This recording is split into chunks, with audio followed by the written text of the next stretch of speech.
What happens if someone keeps telling you that you're insane? At first, you'd reject it. You know who you are. You trust your own mind. But over time, something shifts. Maybe you are a difficult person. Maybe you do overreact. Maybe you're not as rational as you thought. And if enough doubt creeps in, you might start believing the one thing you never thought possible. Maybe they're right. This is gaslighting, a psychological weapon designed to make you question your own perception of reality. It's not just lying. It's erasing truth itself and replacing it with something more convenient for the manipulator. And the worst part, by the time you realize what's happening, if you ever do, you're already trapped.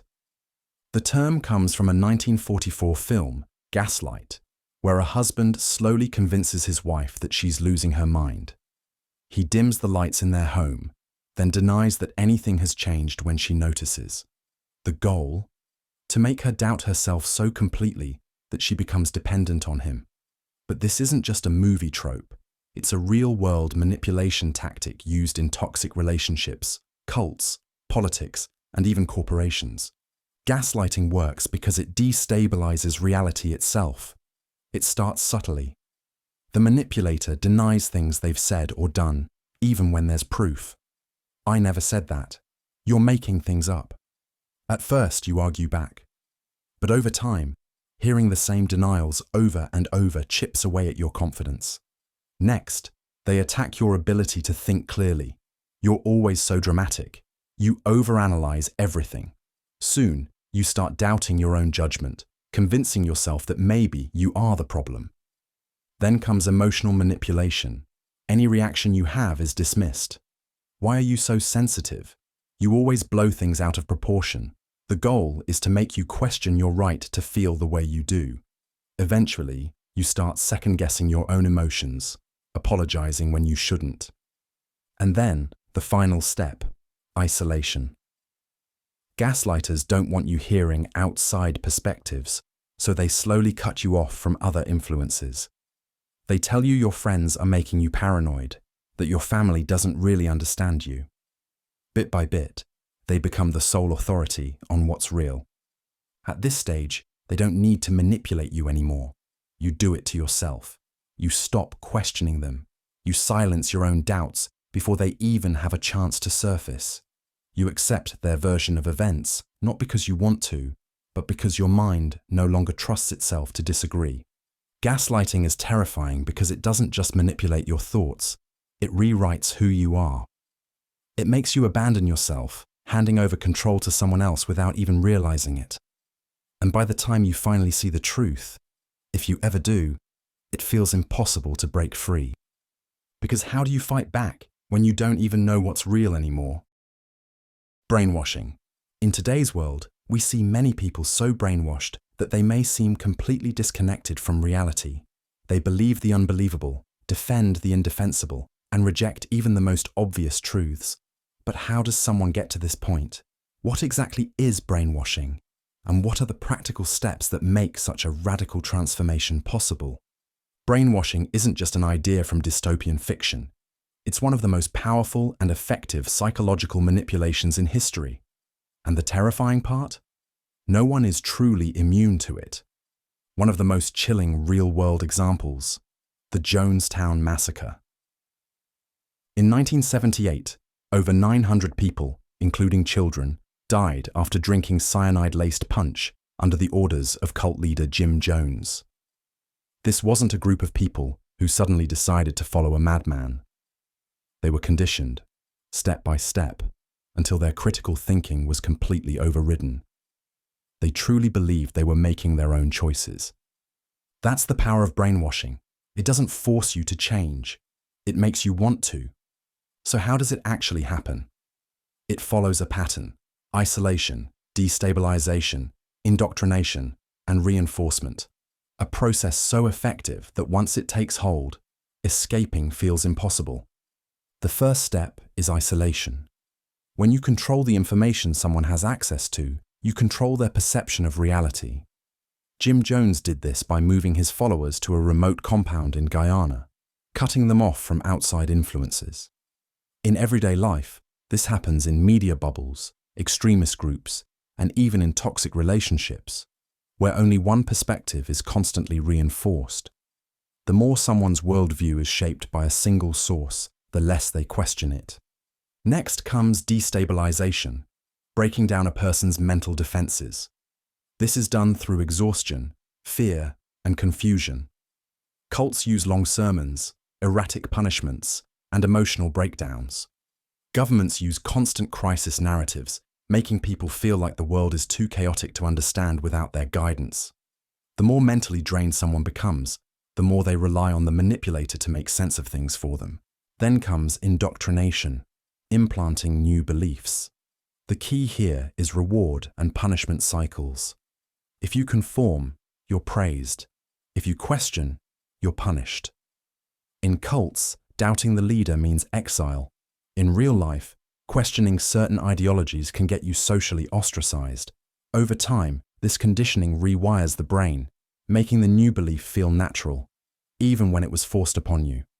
Finally, there's reinforcement. Once brainwashing is complete, the new identity is constantly reinforced through rituals, groupthink, and identity-based loyalty. People stop questioning because their beliefs are now tied to their sense of self. They don't feel brainwashed, they feel enlightened. And that's the scariest part. Brainwashing doesn't feel like brainwashing when it's happening to you. It feels like truth. That's why people stay in abusive groups, fall for mass manipulation, and follow ideologies to extremes without ever questioning them. So how do you protect yourself?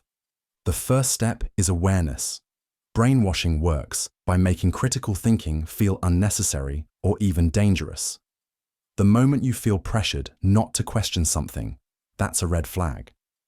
The second step is exposure to multiple perspectives. If you only ever hear one side of a story, you are being controlled, even if you don't realize it. And the third step, pay attention to emotional manipulation.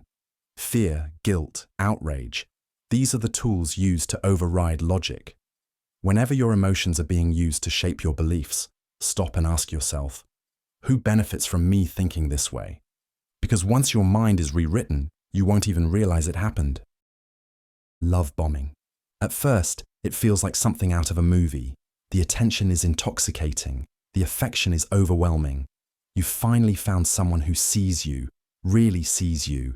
They flood you with compliments, send constant texts, tell you you're special, that they've never met anyone like you. It's intense, exhilarating, almost too perfect. And that's because it is. This is love bombing, a psychological trick designed to make someone emotionally dependent before pulling the rug out from under them. It's not about genuine affection. It's a setup, a carefully crafted illusion.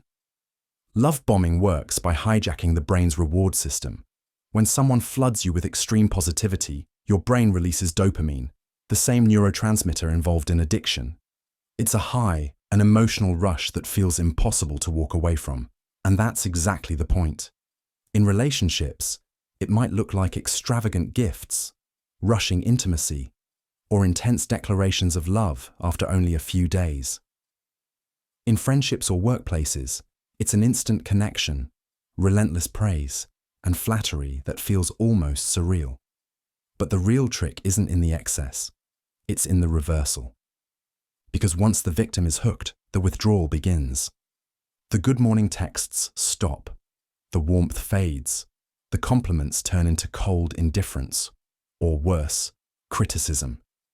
Suddenly, the person who made you feel like the most special person in the world pulls away, leaving you scrambling to understand what went wrong. And here's where the real manipulation happens.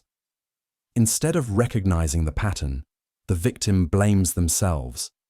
They analyze every conversation, lower their boundaries, and work harder to fix what they think they did wrong. They chase the affection, not realizing that the honeymoon phase was never real to begin with. This cycle, intense affection followed by sudden emotional starvation, is a psychological trap. It's called intermittent reinforcement, the same mechanism that makes gambling so addictive. The victim never knows when the affection will return, so they keep chasing it, tolerating worse and worse treatment, just for another hit of that early euphoria. It's a tactic used by narcissists in relationships, by cult leaders to keep followers obedient, even by toxic workplaces to manipulate employees into loyalty. The unpredictability creates an emotional roller coaster, where the victim is so focused on regaining the high that they don't realize how much control they've lost. By the time they see the pattern, it's already too late. They're exhausted, isolated, doubting their own instincts. Guilt tripping. There's a way to control someone without force, without threats, without a single raised voice. You don't have to argue, persuade, or command. All you have to do is make them feel guilty. Guilt tripping and shame inducement are some of the most powerful psychological weapons, capable of turning people into puppets without them ever realizing it. The victim believes they're acting out of free will, when in reality, their emotions are being manipulated like strings on a marionette. Think about it. How many times have you done something, not because you wanted to, but because you felt bad if you didn't? Maybe you agreed to a favor even though you were exhausted. Maybe you apologized for something that wasn't your fault. Maybe you stayed in a toxic relationship because leaving would make you feel like a terrible person. That's guilt tripping in action, and it's terrifyingly effective. The trick is simple. First, the manipulator plants the seed of guilt, subtly twisting reality to make the victim feel responsible for their suffering. A parent sighs, "After everything I've done for you, this is how you treat me." A friend says, "I guess I just don't matter to you anymore." A partner says, "I sacrificed so much for this relationship, and you're just going to walk away?" None of these statements directly tell the victim what to do. They don't have to. The guilt does all the work. But guilt alone isn't always enough. That's where shame inducement comes in. Guilt makes you feel bad about something you did. Shame makes you feel bad about who you are. It's not, "You forgot my birthday." It's, "You're a terrible friend." It's not, "You made a mistake at work." It's, "You're completely incompetent." When someone internalizes shame, they stop fighting back. They don't just feel like they did something wrong. They feel like they are wrong. And that is the ultimate form of control. Cult leaders, abusive partners, manipulative bosses, they all use this tactic to break people down, to make them easier to control. If you can convince someone that they are inherently flawed, that they owe you something, that they are never quite good enough, then they will spend their lives trying to prove otherwise. They will stay in situations they should leave, agree to things they don't want, and chase approval that will never truly be given. But here's the scariest part. Guilt tripping doesn't just come from other people. We learn to do it to ourselves. We hear these voices so often that they become part of our own inner dialogue. I shouldn't say no. I should be a better person.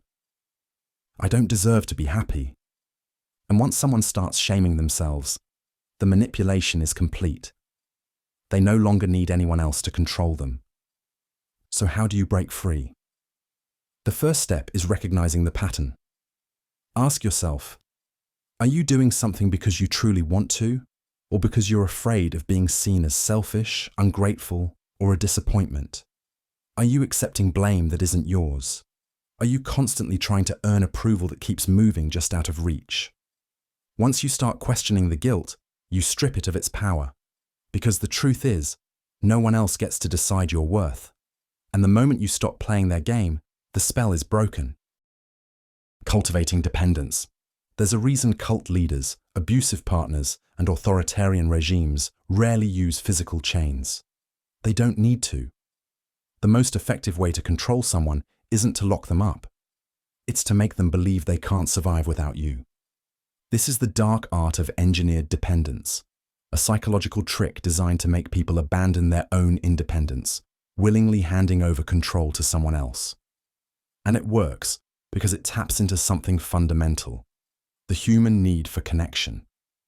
It starts with removing options one by one, not through force, but through subtle manipulation. A partner insists, "Your friends don't really care about you." A group warns, Your family is toxic. You need to cut them out. A leader whispers, only we know the truth. The outside world is dangerous. At first, it feels like a suggestion, but soon it becomes a rule, then a belief, until one day you look around and realize there's no one left. Once isolation is complete, dependence takes over. The manipulator becomes the only source of validation, approval, security, even basic needs. They create problems only they can solve. They withhold kindness until obedience is guaranteed. In extreme cases, they control finances, decisions, even movement. The victim stops making choices for themselves, not because they don't want to, but because they've been conditioned to believe they can't. And here's the cruelest part. The victim thinks it's their choice. They aren't locked away. They aren't physically restrained, but they stay. Because their world has been rewritten so completely that leaving feels like stepping off a cliff. This method has been used throughout history. Cults sever members from friends and family, making the leader their only trusted source of truth. Abusive partners erode self-confidence until their victim believes they are nothing without them. Totalitarian governments censor information, ensuring their citizens feel powerless without the system that controls them. And once someone has been broken down like this, they don't need to be forced to stay. They will choose to. Even when escape is possible, even when the doors are wide open, they hesitate. Because when your identity has been shaped around someone else's control, freedom doesn't feel like freedom. It feels like a threat. Learned helplessness. In 1973, Patty Hearst, a wealthy heiress, was kidnapped by a militant group called the Symbionese Liberation Army. At first, she resisted. She was beaten, locked in a dark closet, and isolated for weeks. But then, something terrifying happened. Months later, she was seen holding a gun, robbing a bank alongside her captors. The world was stunned. How does someone go from being a victim to willingly committing crimes with the very people who tortured them? This wasn't just a hostage situation. It was a textbook case of psychological breakdown. It starts with breaking a person down. When someone is placed in a situation where they experience repeated punishment, failure, or isolation, their mind adapts in a disturbing way. They stop seeing escape as an option.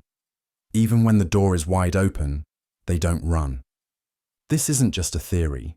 Psychologists first discovered it in an experiment with dogs. They placed the animals in cages with electric floors. At first, the dogs tried to escape, but after being shocked repeatedly with no way out, they gave up. And here's the terrifying part. When the cage door was finally opened, they still didn't leave. They had learned helplessness.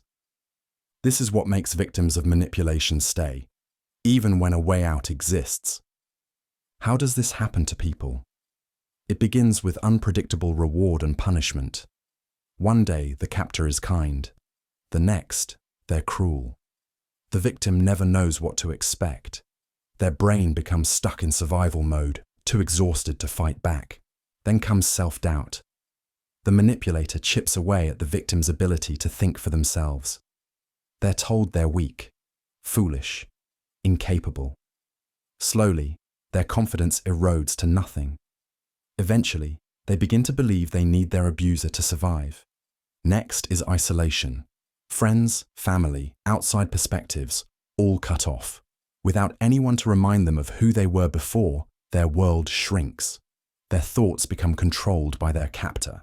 And finally, forced dependence. The victim relies on their abuser for food, shelter, even basic human connection.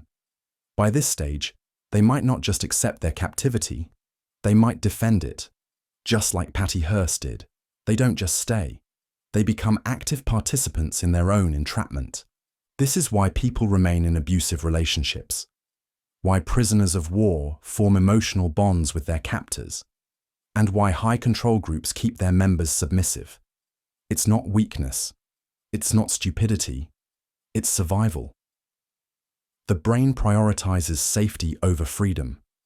When someone is trained to believe escape is impossible, they won't even try. And that's what makes learned helplessness so terrifying.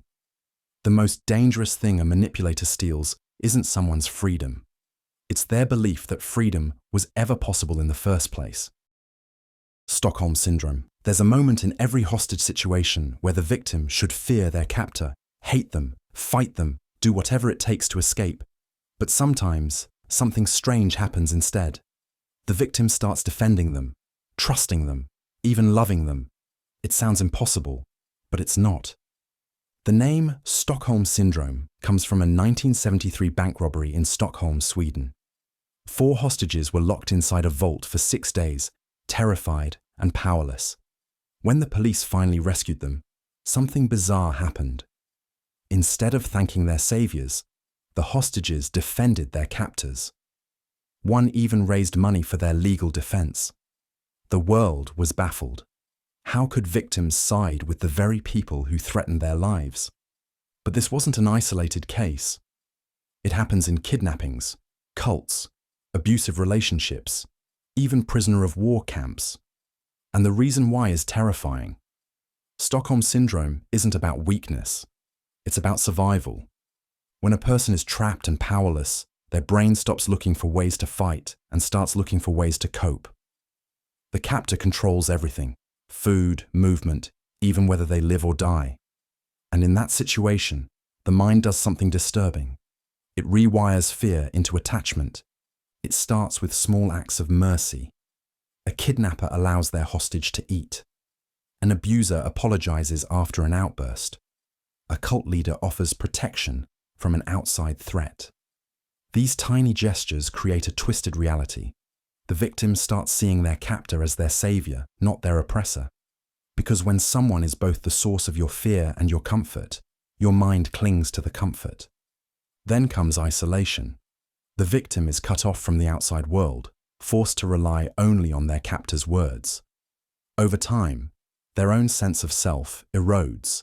They stop questioning. They start justifying. This is why abuse victims often defend their abusers, why hostages sometimes refuse to escape, even when given the chance. It's not about logic. It's about survival. And finally, dependency locks the victim into place. When their only way to stay safe is to keep their captor happy, they stop resisting. They start working for them instead of against them. They might even feel gratitude, loyalty, love. This is why Stockholm Syndrome is so terrifying. It proves just how fragile human perception can be. The mind will betray itself to survive, twisting reality until captors become protectors and victims defend their own suffering. And the worst part? Most people don't even realize it's happening until it's too late. Memory manipulation. What if I told you that some of your memories, the moments you swear happened exactly as you recall, might be completely false? That someone could plant a memory in your mind, and you would believe it just as firmly as your real experiences. It sounds like science fiction. But in reality, memory is one of the most fragile, easily manipulated aspects of the human mind. And that makes it a perfect tool for control. Take the infamous Lost in the Mall experiment by psychologist Elizabeth Loftus. Participants were told stories about their childhood, some real, some completely fabricated. One of them was simple. As a child, they had once been lost in a shopping mall. At first, the subjects had no memory of this, but after repeated questioning and subtle suggestions, many of them began remembering details: who found them, what the mall looked like, how they felt. They swore it had happened, even though it never did. Their minds had filled in the blanks, constructing a completely false memory. This wasn't just people misremembering. This was memory being rewritten. Our brains don't store memories like a camera, capturing moments in perfect clarity. Instead, every time we recall an event, we reconstruct it, pulling together fragments, filling in gaps, and, without realizing it, changing the details. And here's the terrifying part.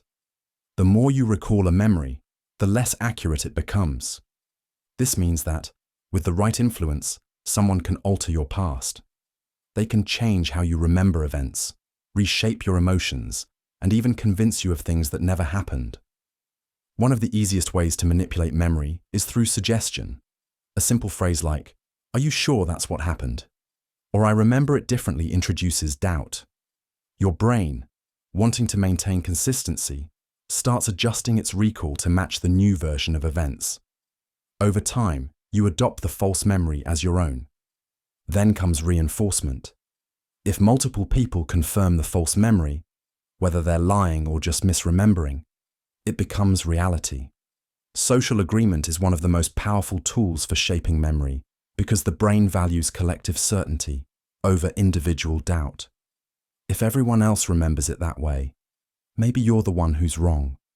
And this isn't just some harmless quirk of the mind. History has seen terrifying uses of memory manipulation. False confessions in criminal cases have been extracted by police interrogators, reconstructing events until the accused believes in their own guilt. In abusive relationships, manipulative partners rewrite history, convincing victims they were at fault for things they never did.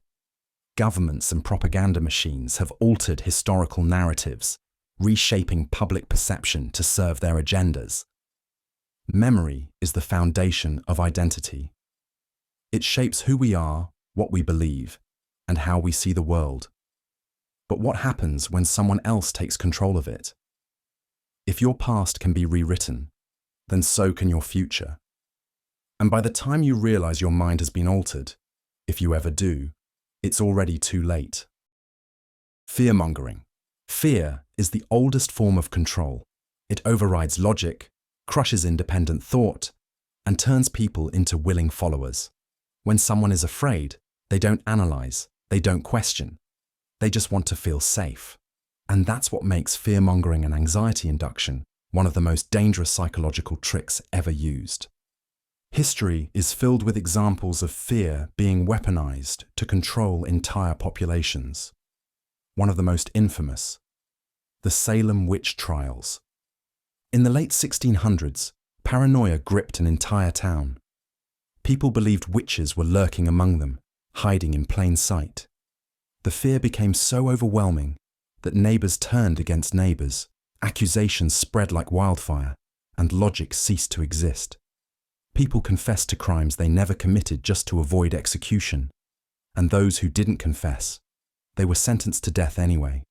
Fear didn't just manipulate them, it made them destroy themselves, and you don't need a witch hunt for this trick to work. It happens everywhere. A manipulative boss keeps employees terrified of losing their jobs, so they never complain. An abusive partner convinces someone the world outside is dangerous, so they never leave. Politicians and media outlets use fear constantly, telling people that disaster is imminent, their way of life is under attack, and only one person, one system, one ideology can protect them. And the more afraid you are, the more control they have. This works because fear hijacks the brain. When you're anxious, your amygdala, the part of the brain that processes threats, goes into survival mode. Logical thinking shuts down, and you become hyper-focused on avoiding danger. In that moment, whoever offers you a way out, whether it's a leader, a product, or a belief system, becomes the person you cling to for security. This is why fear-based marketing is so effective. Ads don't just sell products, they sell protection. Without this cream, you'll age faster. Without this insurance, you'll be ruined. Without this security system, you won't be safe in your own home. The fear is planted, and the solution is immediately presented. The most terrifying part, fear-driven manipulation doesn't feel like manipulation. It doesn't come with a warning label. It feels like concern, like preparation, like a necessary precaution. But if someone is constantly feeding your fears, keeping you anxious, and offering themselves as the only solution, step back and ask why. Because the moment fear stops being a warning and starts being a leash, someone else is holding the other end. Emotional blackmail. This psychological trick is so powerful that it can make people betray their values, stay in toxic relationships, and feel trapped in their own lives. It's not hypnosis. It's not mind control. It's something worse. And the scariest part, most people don't even realize it's happening to them. Picture this. A mother tells her child, "If you leave me and move away, I don't know how I'll survive." A partner says, "If you really loved me, you wouldn't question me." A friend warns, "After everything I've done for you, you owe me." These aren't just guilt trips, they're calculated forms of control. This is emotional blackmail, a psychological manipulation tactic where someone exploits your emotions, fear, guilt, and obligation to get what they want. They don't ask. They don't force. Instead, they make you feel like denying them is cruel, selfish, even dangerous. And before you know it, you're doing things you never wanted to do because saying no feels impossible. And this trick isn't just used by individuals. Entire groups and movements have been built on emotional blackmail. Take organized crime. Mob bosses have used this tactic for decades. A perfect example, the mafia. They don't just rely on threats of violence. They manipulate loyalty, family ties, and unspoken debts to keep members obedient. A small favor is granted, an act of generosity extended. But there's an unspoken rule. Refusing to reciprocate is betrayal. The idea of walking away isn't just dangerous, it's made to feel morally wrong. That's how deep emotional blackmail can go. But it doesn't take a crime syndicate to use this trick. It happens everywhere. In relationships, where one partner constantly threatens to leave if they don't get their way. In families, where one person controls everyone else through outbursts and silent treatment. At work, where employees are made to feel guilty for setting boundaries. And it always follows a pattern. First, the manipulator makes a demand, subtle or direct. They want something from you, but instead of asking, they set a trap. Next, they trigger guilt, fear, or obligation. Maybe they act hurt. Maybe they explode in anger. Maybe they withdraw affection. Finally, they offer you a way out. If you just do what I say, everything will be fine. And just like that, you're trapped. Not because you can't say no, but because it feels like saying no will destroy everything. So how do you break free? It starts with recognition. If someone makes you feel like your emotions are being used against you, step back. If setting a boundary results in threats, guilt-tripping, or emotional punishment, you're being manipulated. And the key to breaking free isn't arguing, justifying, or explaining. It's refusing to play the game. And here's the chilling truth. Emotional blackmailers don't want love, fairness, or respect. They want control. And the moment they realize they can't control you anymore, they either escalate their tactics or move on to their next victim. Playing on insecurities. Everyone has insecurities, small whispers of doubt that creep into the back of your mind. Am I good enough? Do they really like me? What if I fail? Now imagine someone knowing exactly what those insecurities are and using them to control you. This is one of the darkest psychological tricks, weaponizing insecurities to manipulate behavior. And it happens everywhere. In relationships, in workplaces, in politics, even in the ads you see every day. One of the most infamous examples, Bernie Madoff's Ponzi scheme. He didn't just steal billions, he exploited his victims' deepest fears. He preyed on wealthy investors who feared missing out. He made them feel special, chosen, part of an exclusive club. And once he had them hooked, he used their greed, self-doubt, and desire for status against them. The result? People kept giving him money, even when the red flags were right in front of them. That's how this trick works. It starts by identifying someone's deepest fears or desires, then twisting them. A romantic partner subtly makes you feel unattractive, so you seek their validation. A boss hints that you're replaceable, so you work harder for less. A friend constantly reminds you of your past failures to keep you in check. The goal? To make you dependent.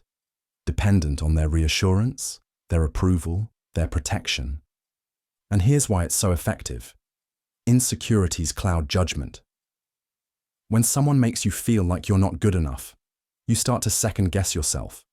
You become more willing to prove your worth, even at your own expense. And the worst part, They control the supply of validation. They can give it, take it away, and make you work even harder to earn it back. Social media is a breeding ground for this manipulation. Algorithms thrive on insecurity, feeding you ads that make you feel unattractive, unsuccessful, or like you're falling behind. Influencers curate lives designed to make yours feel less exciting. Companies sell you solutions to problems you didn't even know you had, until they pointed them out. But it's not just corporations that use this trick. It happens in families, friendships, and relationships. A toxic parent constantly reminding their child that they'd be nothing without them. A jealous friend downplaying your achievements so you never feel truly successful. A partner chipping away at your confidence, making you feel lucky to have them. Over time, these tactics break people down, making them easier to control. So how do you fight back? First, recognize the pattern. If someone's words or actions make you feel small, uncertain, or like you have something to prove, take a step back. Are they actually trying to help you grow, or are they making you dependent on their validation? Second, rebuild your confidence outside their influence. The less power someone has over your self-worth, the harder it is for them to manipulate you. And finally, remember this: no one who truly cares about you will ever use your insecurities against you. Because the most dangerous thing about this trick isn't just that people fall for it, it's that they often don't even realize it's happening until it's too late. Triangulation, a psychological trick so subtle it can turn the most confident person into an anxious wreck. It makes people question their worth, their relationships, and even their grip on reality, without them ever realizing it's happening. This is triangulation and jealousy induction, one of the most effective manipulation tactics used in toxic relationships, workplaces, and even politics. At its core, triangulation is about introducing a third person, real or imagined, into a dynamic to create tension, competition, or insecurity. It's a classic move in manipulative relationships. A controlling partner casually mentions how attractive or successful someone else is. They compare their victim to an ex, implying they aren't measuring up. Sometimes, they even fabricate outside interest just to provoke a reaction. It doesn't seem like direct manipulation at first. It's just a comment, just a story, just a harmless observation. But over time, it changes everything. Because the victim starts to compete for validation. They feel replaceable. They work harder to prove themselves.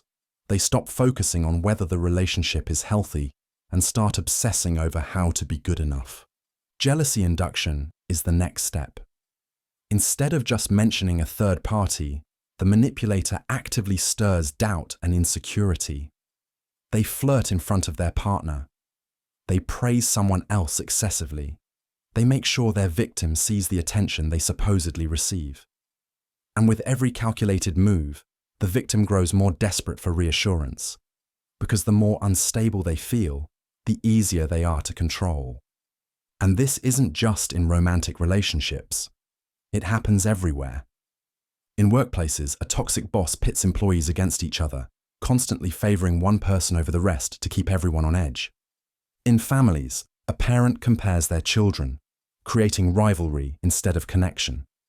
In politics, leaders divide people into factions, turning them against each other to maintain power. But why does it work? Because humans are wired for social validation. When someone we care about or respect suddenly introduces competition, our brains go into survival mode. We crave reassurance. We want to be chosen.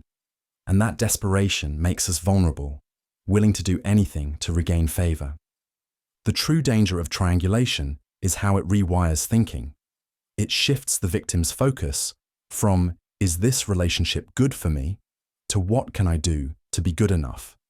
It fosters paranoia, self-doubt, and emotional dependence, all while making the manipulator seem desirable, powerful, or in control. So how do you stop it? First, recognize the pattern. If someone is making you feel like you're in constant competition, step back and ask, who benefits from this? Healthy relationships don't require you to prove your worth against someone else. Second, refuse to play the game. The moment you stop reacting, the manipulator loses power. And finally, prioritize self-worth. The stronger your sense of value, the harder it is for someone to manipulate you with comparison and jealousy.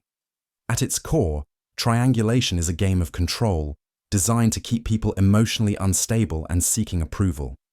But once you see it for what it is, you don't have to play. And the moment you refuse to play, the game is over. Public shaming. For centuries, public shaming has been one of the most effective tools of control. It can strip a person of their dignity, isolate them from their community, and turn them into a cautionary tale. Whether it's a medieval village gathering to mock a criminal in the stocks or a social media mob tearing apart someone's reputation, the psychology behind it remains the same. Public shaming isn't just about punishment. It's about breaking a person down so completely that they accept their own destruction. One of the most infamous examples, the Salem witch trials. In 1692, innocent people, mostly women, were dragged into the public eye, accused of being witches, and forced to confess under extreme pressure. The accusations weren't built on evidence, but on fear, hysteria, and the overwhelming power of public condemnation. Once someone became a target, their fate was sealed. Because when a crowd forms, reason disappears. But why does public humiliation work so well? The answer lies in one of our deepest, most primal human fears: social rejection. Humans are wired for connection. We survive in groups. To be cast out means danger. In ancient times, exile from a tribe was often a death sentence. And while today's world may not physically exile people, public humiliation triggers the same biological terror: the fear of being completely alone, despised, and powerless. And it doesn't just happen on a massive scale, it happens everywhere. In workplaces, where a boss ridicules an employee in front of others. In classrooms, where a student is shamed for making a mistake. In relationships, where one partner humiliates the other in front of friends. It's a power move, designed to make the victim feel small, weak, and dependent on the person or group that shamed them. And here's where the psychological trap deepens. After the humiliation, many victims seek approval from their abuser. Instead of fighting back, they try to regain acceptance, making them even easier to manipulate. And now, social media has taken public shaming to a new level. A single mistake, a poorly worded tweet, a misunderstood joke. Within hours, thousands of strangers become judges, juries, and executioners.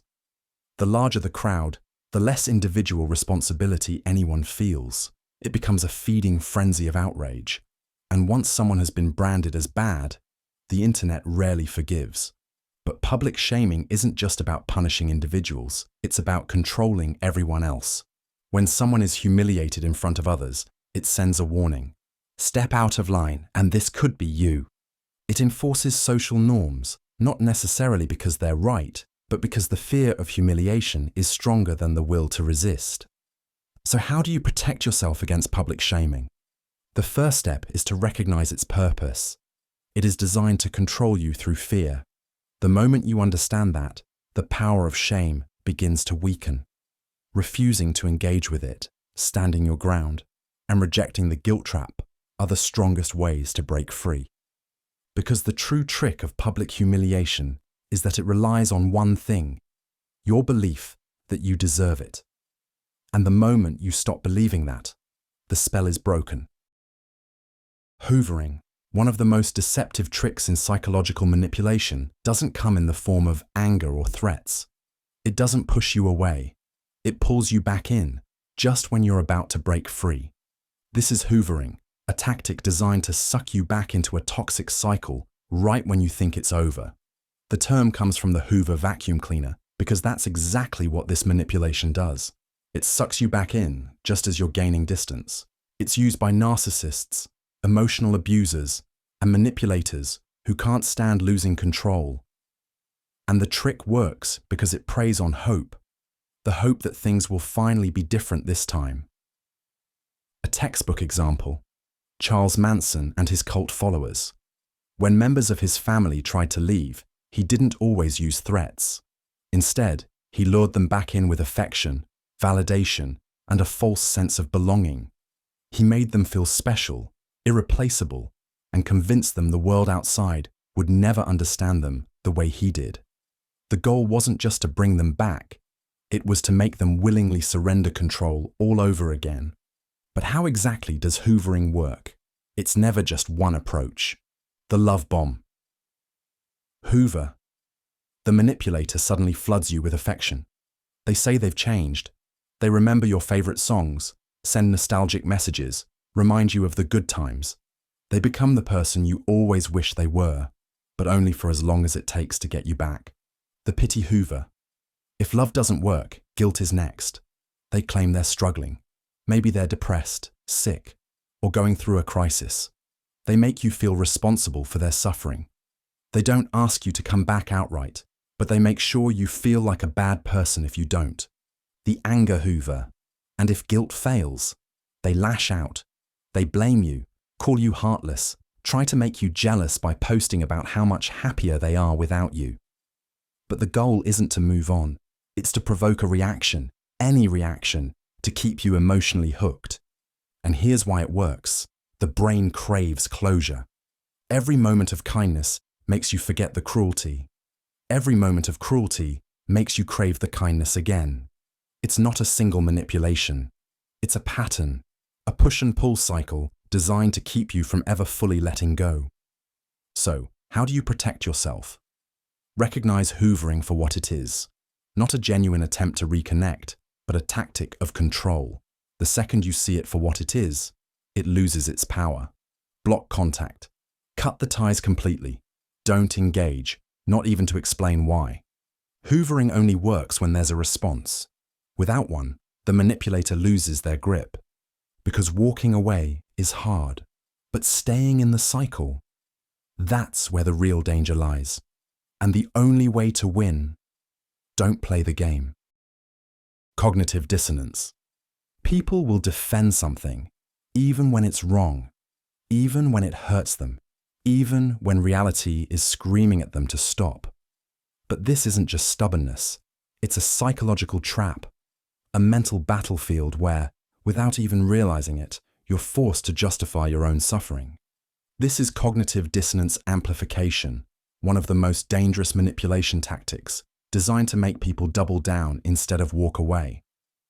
Cognitive dissonance happens when someone holds two conflicting beliefs at the same time.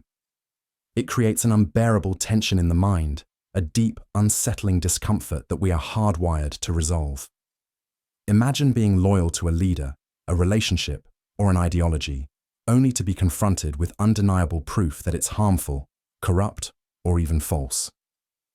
The logical response: leave. The real response: most people don't. Instead, they dig in deeper. They justify. They twist reality to fit what they want to believe. Because admitting the truth would mean admitting they wasted time, energy, even their entire identity, on something that wasn't real. And that's too painful to accept. One of the most extreme examples? The Heaven's Gate cult. This group believed they would ascend to an extraterrestrial afterlife if they followed their leader, Marshall Applewhite. When their predictions failed, when the spaceship never came, did they question their beliefs? Their faith became stronger. Instead of seeing the failure as proof they were wrong, they convinced themselves it was a test of loyalty. And the more they sacrificed, the harder it became to leave. Walking away would mean admitting their entire worldview was a lie. Instead, they doubled down, until, in 1997, their belief system led to a mass suicide. But this isn't just about cults. It happens everywhere. The trick is escalation. A manipulator starts small, convincing you to accept a minor contradiction, a little hypocrisy, something that feels wrong, but not wrong enough to walk away. A toxic boss pushes an employee to cover for unethical behavior, just once. It feels uncomfortable, but they justify it. I need this job. Then, the requests get bigger. Before they realize it, they're trapped in a system they would have once condemned. The same happens in abusive relationships. A partner starts with subtle manipulation, small moments of confusion, of twisting reality just enough to create doubt. Over time, the victim has to rationalize the abuse. They didn't mean it. I must have done something to deserve it. Each justification locks them in deeper, because if they admit the truth, they'd have to face the fact that they stayed. And it's not just individuals who fall for this trick. Entire societies do. Political and ideological groups use it constantly. When people invest in a movement that later reveals itself to be corrupt or hypocritical, they don't necessarily reject it. Instead, they defend it. They find ways to justify the contradictions, because admitting they were fooled feels worse than continuing to believe a lie. So how do you break free? First, recognize when your mind is fighting reality. Ask yourself, am I defending this because I believe it, or because I don't want to admit I was wrong? Second, distance yourself. Emotional attachment clouds judgment. Step back and examine the facts without the weight of your own investment. Cognitive dissonance is a natural part of the human mind, but when amplified by manipulators, it can turn even the most rational person into a prisoner of their own thoughts. The scariest part? The more you fight to convince yourself you're right, the deeper you fall into the trap. The only way out? Stop fighting. Start questioning. Exploiting mirror neurons. You yawn when someone else yawns. You laugh when a room erupts in laughter. Your brain isn't just observing, it's mirroring. And while this instinct fuels human connection, it can also be turned against you in ways you'd never suspect. At the core of this manipulation are mirror neurons, specialized brain cells that fire not just when you act, but when you see someone else acting. These neurons are why you flinch when someone gets hurt, or instinctively smile when someone smiles at you. They're the foundation of empathy, bonding, and social influence. But like any powerful tool, they can be weaponized. One of the most infamous examples, the rise of Adolf Hitler. Hitler didn't just give speeches, he mirrored the emotions of his audience. He reflected their fears, frustrations, and hopes back at them. His speeches weren't just words, they were emotional feedback loops amplified by the crowd's response. He didn't persuade with logic, he made people feel. And once emotion takes over, critical thinking shuts down. But mirroring doesn't need a massive crowd to work. Salespeople, politicians, cult leaders, and con artists use it constantly. A manipulator will subtly copy your posture, tone, and gestures to make you feel at ease. Your brain registers the similarity and assumes, this person is like me, I can trust them. It's why a skilled con artist can make you spill your secrets within minutes of meeting them. They're not just listening, they're reflecting you back to yourself. And this trick goes deeper. Mirroring can manufacture attraction and loyalty. Studies show that when someone subtly mimics your body language, you're more likely to like them, trust them, and agree with them, even if you just met. This is how toxic relationships begin. An abuser may start by mirroring their victim's personality, interests, and values, creating an illusion of perfect compatibility. But once that bond is established, the manipulation shifts.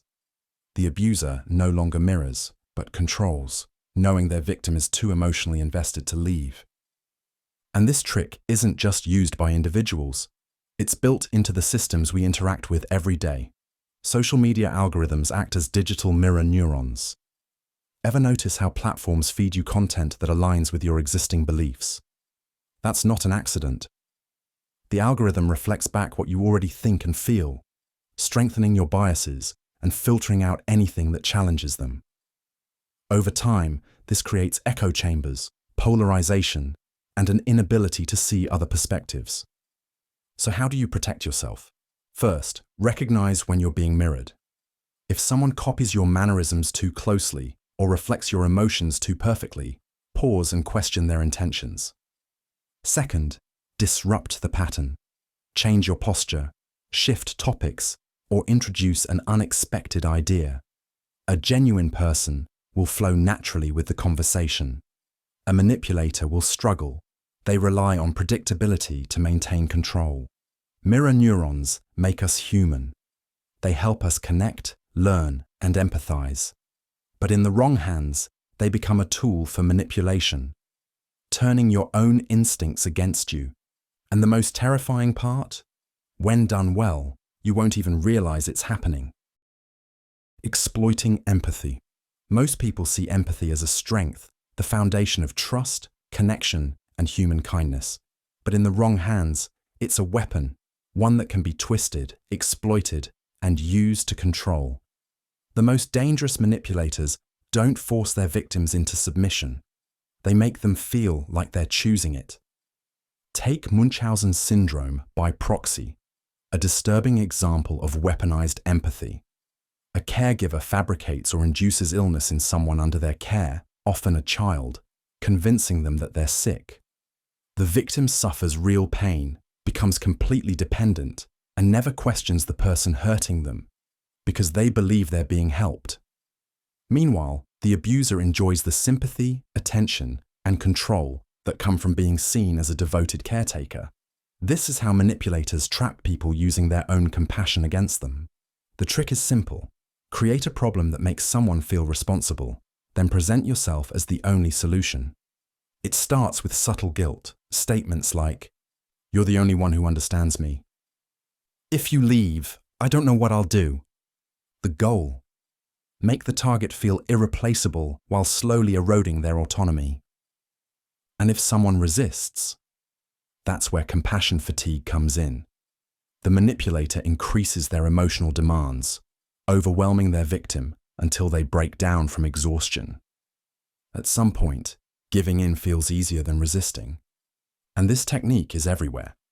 Cults convince followers to abandon their lives for a greater purpose, framing doubt as selfishness.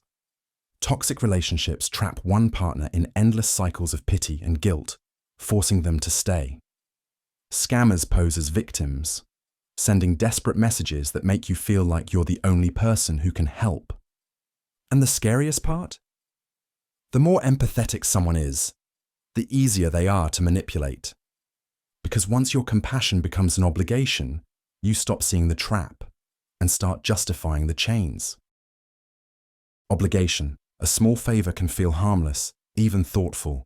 Someone buys you lunch, and the next time, you feel an unspoken need to return the gesture. A friend helps you move, and suddenly, you hesitate when they ask for a favor, even if it's inconvenient. It's not forced, it's not demanded, but the weight of obligation lingers. This instinct, the need to reciprocate kindness, is natural. It holds friendships together, builds trust, and keeps social exchanges fair. But when used as a tool for control, it becomes something else entirely. In the 1970s, members of the Hare Krishna movement stood in airports, handing out flowers to strangers.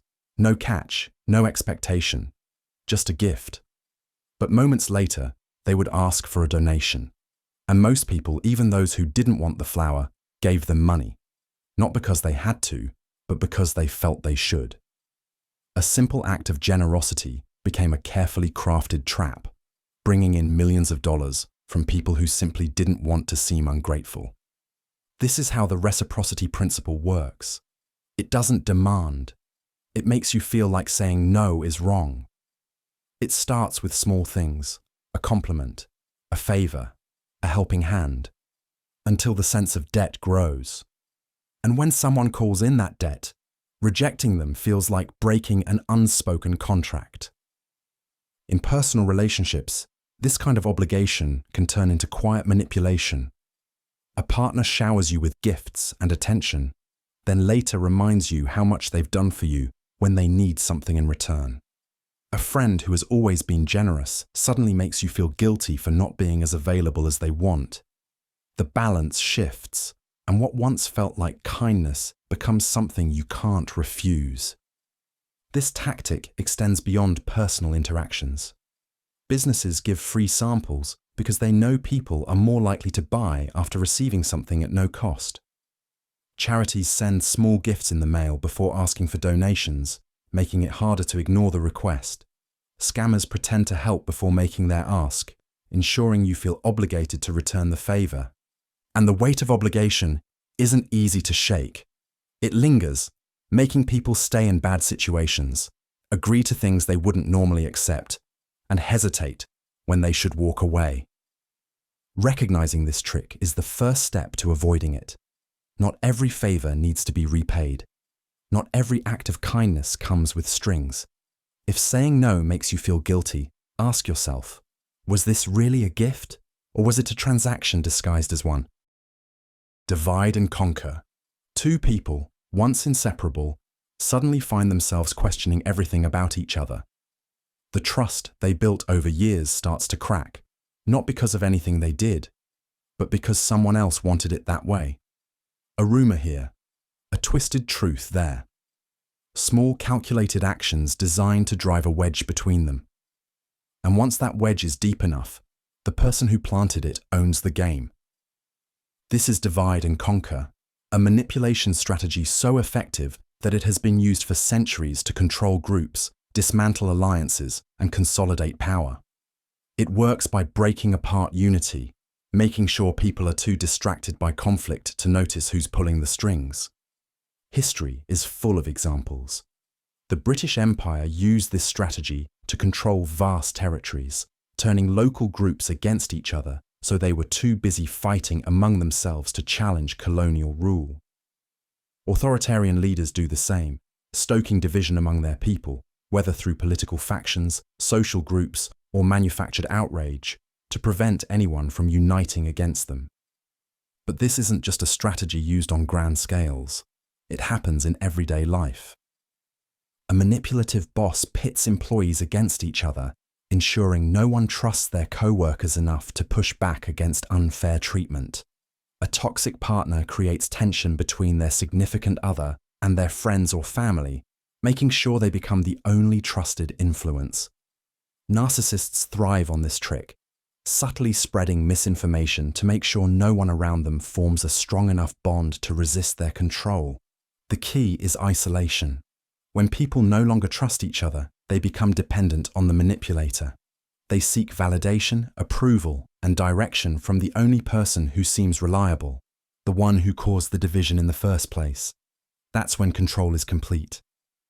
And the scariest part, it doesn't take outright lies to work. Just a small distortion of the truth, a missing piece of context, a carefully timed exaggeration. The result? Allies turn into enemies, and the one pulling the strings remains untouchable. Authority bias. In 1961, an experiment took place that revealed something deeply unsettling about human nature. Psychologist Stanley Milgram wanted to understand how far people would go when following orders from an authority figure. Participants were led to believe they were part of a learning study. Their task? To administer electric shocks to another person every time they answered a question incorrectly. With each mistake, the shocks grew stronger, escalating from mild discomfort to agonizing pain. The person being shocked screamed, pleaded, even fell silent. But here's the catch. They weren't real. They were actors, pretending to suffer. Yet most participants kept pressing the button. They hesitated. They looked uneasy. But when the man in the white lab coat told them to continue, they did. 2/3 of them followed instructions to the very end, delivering what they believed to be potentially fatal shocks, simply because an authority figure told them to. This is authority bias, our instinctive tendency to trust and obey those we see as powerful, knowledgeable, or in charge. It's the same psychological mechanism that makes us follow doctors' orders without question, believe news anchors without verifying facts, or obey workplace policies even when they don't make sense. But in the wrong hands, this instinct can be exploited, overriding morality, logic, and even self-preservation. History is full of examples. Corrupt governments have used blind obedience to justify atrocities. Corporations have suppressed whistleblowers by enforcing rigid hierarchies. Cult leaders have demanded absolute loyalty, convincing followers to surrender their freedom, their money, even their lives. Authority bias works because the brain takes shortcuts. Instead of questioning every decision, It assumes authority figures know best. A uniform, a title, a badge. These symbols create an illusion of infallibility. And the more confident an authority figure appears, the harder it becomes to challenge them. This is why scammers pose as police officers to extort money. Why historical medical figures convince people to accept harmful treatments. Why soldiers in war zones have carried out unthinkable orders. Because refusing wasn't an option. And the effect becomes even stronger when obedience is combined with fear. When an authority figure not only commands, but also threatens, whether subtly or openly, resistance becomes nearly impossible. People comply even when they know something is wrong, because defying authority feels dangerous.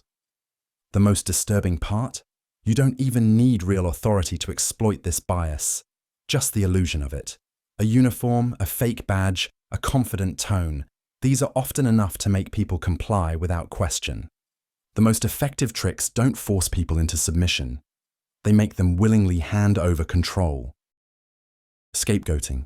History repeats itself, not because people don't learn, but because manipulation works. And one of the oldest, most dangerous psychological tricks is scapegoating, the art of blaming a single person or group for problems they didn't create. It's a tactic so powerful that it has fueled witch hunts, toppled governments, and destroyed countless lives. A perfect example: the Salem witch trials. In the late 1600s, paranoia gripped the Massachusetts Bay Colony. Strange illnesses, crop failures, rising tensions. People needed answers. And instead of facing the complexities of reality, they turned to a simple, chilling conclusion: witchcraft. Dozens of people, mostly women, were accused with little to no evidence. Neighbors betrayed neighbors. Executions followed. And yet, the real problem, the fear and instability brewing beneath the surface, remained untouched. Because scapegoating isn't about finding the truth, it's about controlling the narrative. So why does it work so well? Because people crave simple answers to complex problems. When things go wrong, whether in a family, a workplace, or an entire nation, it's easier to believe there's a single villain behind it all. Admitting that problems are complicated, that they might not have one neat explanation, is uncomfortable. Blame brings relief. It gives people the illusion of understanding, even if that understanding is completely false. And this trick isn't just used in history books. Blame shifting, a smaller but equally dangerous version, happens every day. A cheating partner accuses their spouse of being paranoid. A corrupt politician blames the media for their downfall. A failing CEO pins the company's collapse on lazy employees. It's a psychological sleight of hand, redirecting attention so the real problem stays hidden. And the more this trick is used, the harder it becomes to see the truth. The scapegoat becomes the distraction. The real causes of the problem remain untouched, and people become so invested in their blame that they reject any evidence that contradicts it. This is how entire groups have been persecuted throughout history, not because of what they did, but because someone needed a villain. So, how do you avoid falling into this trap? Look beyond the obvious. If a problem is being reduced to a single enemy, ask yourself, who benefits from this? What's being ignored while all attention is focused on the scapegoat? And most importantly, are you being manipulated into believing an easy lie over a difficult truth? Because the most effective form of control isn't force, it's fear. And when that fear is given a face, a name, a scapegoat, it becomes the perfect weapon. Social proof exploitation. In 1968, a woman named Kitty Genovese was attacked outside her apartment in New York. She screamed for help for nearly half an hour. Dozens of people saw or heard the assault, yet no one intervened. No one called the police. Everyone assumed someone else would step in.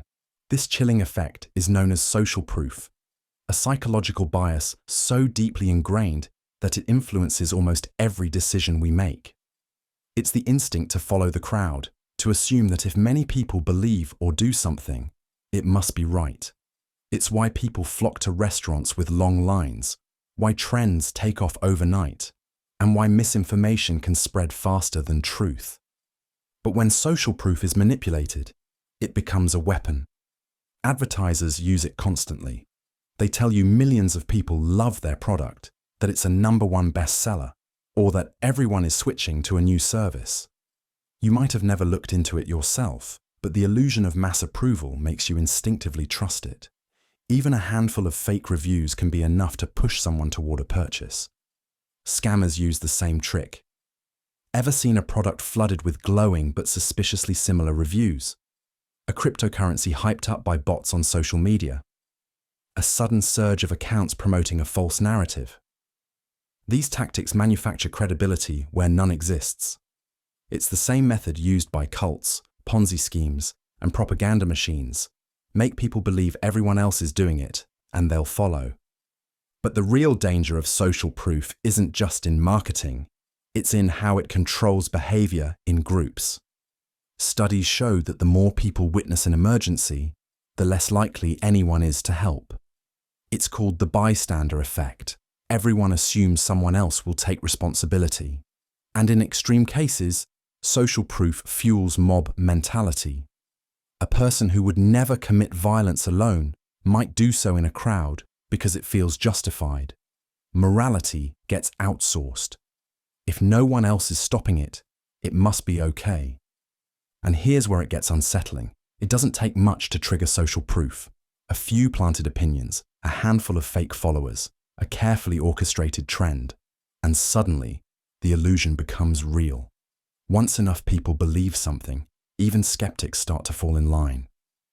The scariest part. Most people will never realize they've been manipulated. They'll follow the crowd, convinced they made the decision themselves. Groupthink Induction. One of the most dangerous psychological tricks isn't about manipulating a single person. It's about influencing entire groups until questioning the consensus feels impossible. It doesn't force people to agree. Instead, it creates an environment where disagreement feels like betrayal. And once that happens, people stop thinking critically, even when the decisions being made are obviously flawed. Imagine a high-stakes corporate meeting. A company is about to launch a product and everything points to disaster.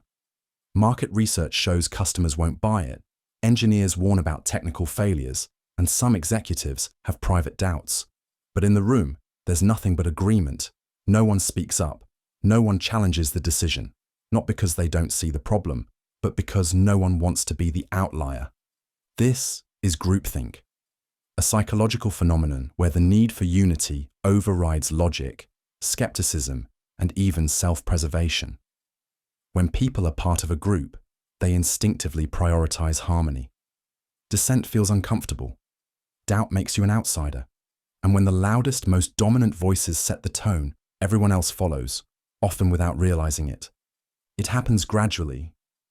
Maybe an authority figure expresses a strong opinion, and others instinctively align with it. Maybe the group values agreement so much that disagreeing feels like an attack.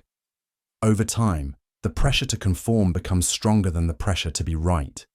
People suppress their doubts, rationalize bad ideas, and convince themselves that if everyone else agrees, it must be the right decision. And the consequences? Disastrous. History is full of catastrophic decisions fueled by groupthink. Failed military invasions, financial collapses, political disasters. Moments where, in hindsight, the flaws were obvious, but no one spoke up when it mattered. And the most dangerous part, inside the groupthink bubble, people don't feel manipulated. They believe they're thinking for themselves. But in reality, they're just echoing the voices around them. Cultivating a false identity. Some manipulators don't just lie, they become the lie. They shape their identities to fit whatever will make people trust them, molding themselves into whoever they need to be. This isn't just deception, it's performance. And when done well, it's nearly impossible to detect. Frank Abagnale, the real-life con artist behind Catch Me If You Can, pulled off one of the most audacious identity scams in history. Before the age of 21, he had successfully posed as a pilot, a doctor, and a lawyer, bluffing his way into positions of authority with nothing but charm, confidence, and carefully chosen details. His entire persona was an illusion, but it worked because he understood a fundamental truth. People don't question what looks real enough. We instinctively judge others based on surface-level cues. Someone who acts like they belong, who speaks with conviction, who looks the part. Our brains fill in the gaps, assuming they must be who they claim to be. A skilled manipulator doesn't just tell lies. They create a version of themselves that people want to believe. And once they establish a false identity, something strange happens. The illusion feeds itself. Others begin reinforcing it, vouching for the manipulator, defending them, even ignoring red flags. If enough people believe the lie, it becomes reality. Cult leaders convince their followers of divine wisdom. Scammers build reputations that seem untouchable. Even entire societies have been swayed by figures who were never who they claim to be. A false identity doesn't just fool others. It can warp the manipulator's own sense of reality. When someone fully embraces their fabricated persona, the line between deception and truth disappears, for them and for everyone around them. And once that happens, even they may no longer know what's real. The seeds of self-doubt. You don't need chains to keep someone trapped. Sometimes all it takes is a whisper in their mind, one that makes them question everything they once knew about themselves. The most insidious form of control doesn't come from force or coercion. It comes from planting a simple thought. What if I'm not good enough? This is the art of sowing self-doubt, a psychological trick that can dismantle confidence, reshape reality, and keep someone locked in a cycle of second-guessing themselves. And the worst part? Once the seed is planted, most people water it themselves. A classic example, the infamous Milgram experiment. While it's often remembered for obedience to authority, there's something more subtle at play. Participants weren't just pressured into shocking others. They were gradually led to doubt their own moral instincts. At first they resisted, but after being repeatedly told, "It's fine, keep going. You have to do this," many began to question their own judgment. If they hesitated, the authority figure reassured them. And with each step forward, their resistance weakened. By the end, they weren't just following orders. They had convinced themselves that their hesitation was misplaced, that maybe they were overreacting. That's how self-doubt works. It doesn't strike all at once. It seeps in slowly, often through calculated, strategic manipulation. It can start with a simple comment. "Are you sure that's the right choice? That doesn't sound like you. You always mess things up like this." When repeated enough, it forces the brain to spiral. It makes people look for evidence that maybe, just maybe, those doubts are true. And once someone starts believing it, their confidence collapses like a house of cards. Skilled manipulators use this to control others without ever lifting a finger. If you make someone doubt themselves enough, they'll look to you for validation. They'll become dependent on your approval, constantly seeking reassurance that they're making the right choices. Over time, they lose trust in their own judgment and start deferring to the person who knows better. This is how toxic relationships thrive. It's how abusers keep their victims trapped. It's how cult leaders maintain absolute authority. But here's the most terrifying part. Self-doubt, once ingrained, doesn't just go away. Even if the manipulator disappears, the seeds they planted continue to grow. The voice of doubt remains, whispering, "Maybe they were right about me." And that's why this trick is so dangerous. It doesn't just break people, it makes them break themselves. Emotional contagion exploitation. Have you ever walked into a room and immediately felt the energy shift? Maybe a single glance at someone's expression made you tense up, or a friend's excitement instantly lifted your mood. This isn't just intuition, it's a psychological phenomenon known as emotional contagion. And in the wrong hands, it's one of the most dangerous manipulation tactics ever used. Emotional contagion is the subconscious transfer of emotions from one person to another. Humans are wired to mirror emotions. It's part of how we connect, empathize, and communicate. If someone around you is anxious, your brain picks up on their cues, body language, tone, facial expressions, and before you know it, you start feeling anxious too. This happens automatically, without conscious awareness. And that's exactly what makes it so easy to exploit. A terrifying example of this in action: mass hysteria. Take the Salem witch trials. One person shows fear, another reacts, and soon an entire town is swept up in paranoia. Nobody questions the source. They just react to the emotional waves spreading around them. The same effect plays out in financial crashes, riots, and even cult dynamics. When people around you panic, you feel the urgency too, even if there's no logical reason for it. Manipulators use emotional contagion to control people without ever needing to say, "Do this." Instead, they create an emotional atmosphere that makes people want to comply. A leader radiating confidence can make their followers ignore obvious flaws. A narcissist feigning sadness can guilt-trip someone into staying in a toxic relationship.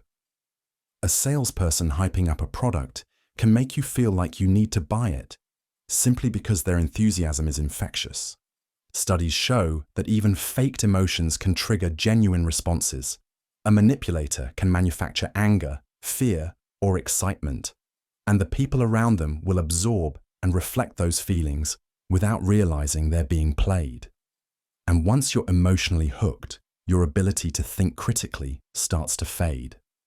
It's why political figures rally crowds into a frenzy, why cult leaders maintain unwavering authority, and why toxic relationships often feel impossible to leave. When someone controls the emotional climate, they control the people within it. The next time you feel an emotion rising that wasn't there before, stop and ask, is this mine? Or was it planted there? Because not every feeling you experience is truly your own.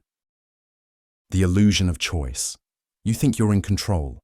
You think every decision you make is entirely your own. But what if I told you that, more often than not, your choices are being carefully orchestrated, designed to make you feel like you're in charge when, in reality, you're just following a predetermined path? This is the illusion of choice, one of the most deceptive and manipulative psychological tricks ever used. Think about a restaurant menu. You sit down, glance at the options, and decide between the steak, the pasta, or the salad. But did you ever question why those specific options are there in the first place? Why is there no burger, no sushi? The truth is, your decision was already limited before you even had a chance to think about it. This trick is everywhere, from politics to marketing to everyday interactions. And it works because people don't usually question the choices they're given. One of the most famous real-world examples: supermarkets. You walk in, planning to grab a loaf of bread, and before you know it, you're walking out with 3 extra things you never planned on buying. How? Store layouts are deliberately designed to guide your movements, steering you toward impulse purchases while making you believe you're shopping freely. But the illusion of choice doesn't just exist in retail. It shapes our opinions, beliefs, and even our behaviors. Ever noticed how political debates always boil down to 2 opposing sides? You're told you must pick one or the other, when in reality, the framework of the argument was already set before you got involved. By limiting the choices, the person in control ensures that no matter which option you pick, the outcome still serves their agenda. Marketers use this trick constantly. A company might offer 3 pricing tiers for a product: one cheap, one expensive, and one just right in the middle. Most people choose the middle option, thinking they've made a rational decision. But that middle price point was strategically placed to push you toward it. You were never really choosing freely. You were being nudged in a specific direction. This concept is even more sinister when it's used in personal relationships. Ever had someone say, "You can either do this my way or we can end things"? That's not a real choice. That's control disguised as compromise. It forces you to accept a limited set of options, making you feel like you had agency when in reality, you were trapped from the start. The illusion of choice thrives on the assumption that having some options equals true freedom. But real freedom isn't just picking from a list. It's questioning who made the list in the first place. The scariest part? The best manipulators don't need to take away your choices. They just need to make you believe you had control all along. Anchoring bias exploitation. How much would you pay for a cup of coffee? $10? $5? $1? Whatever number popped into your head first, chances are it wasn't completely random.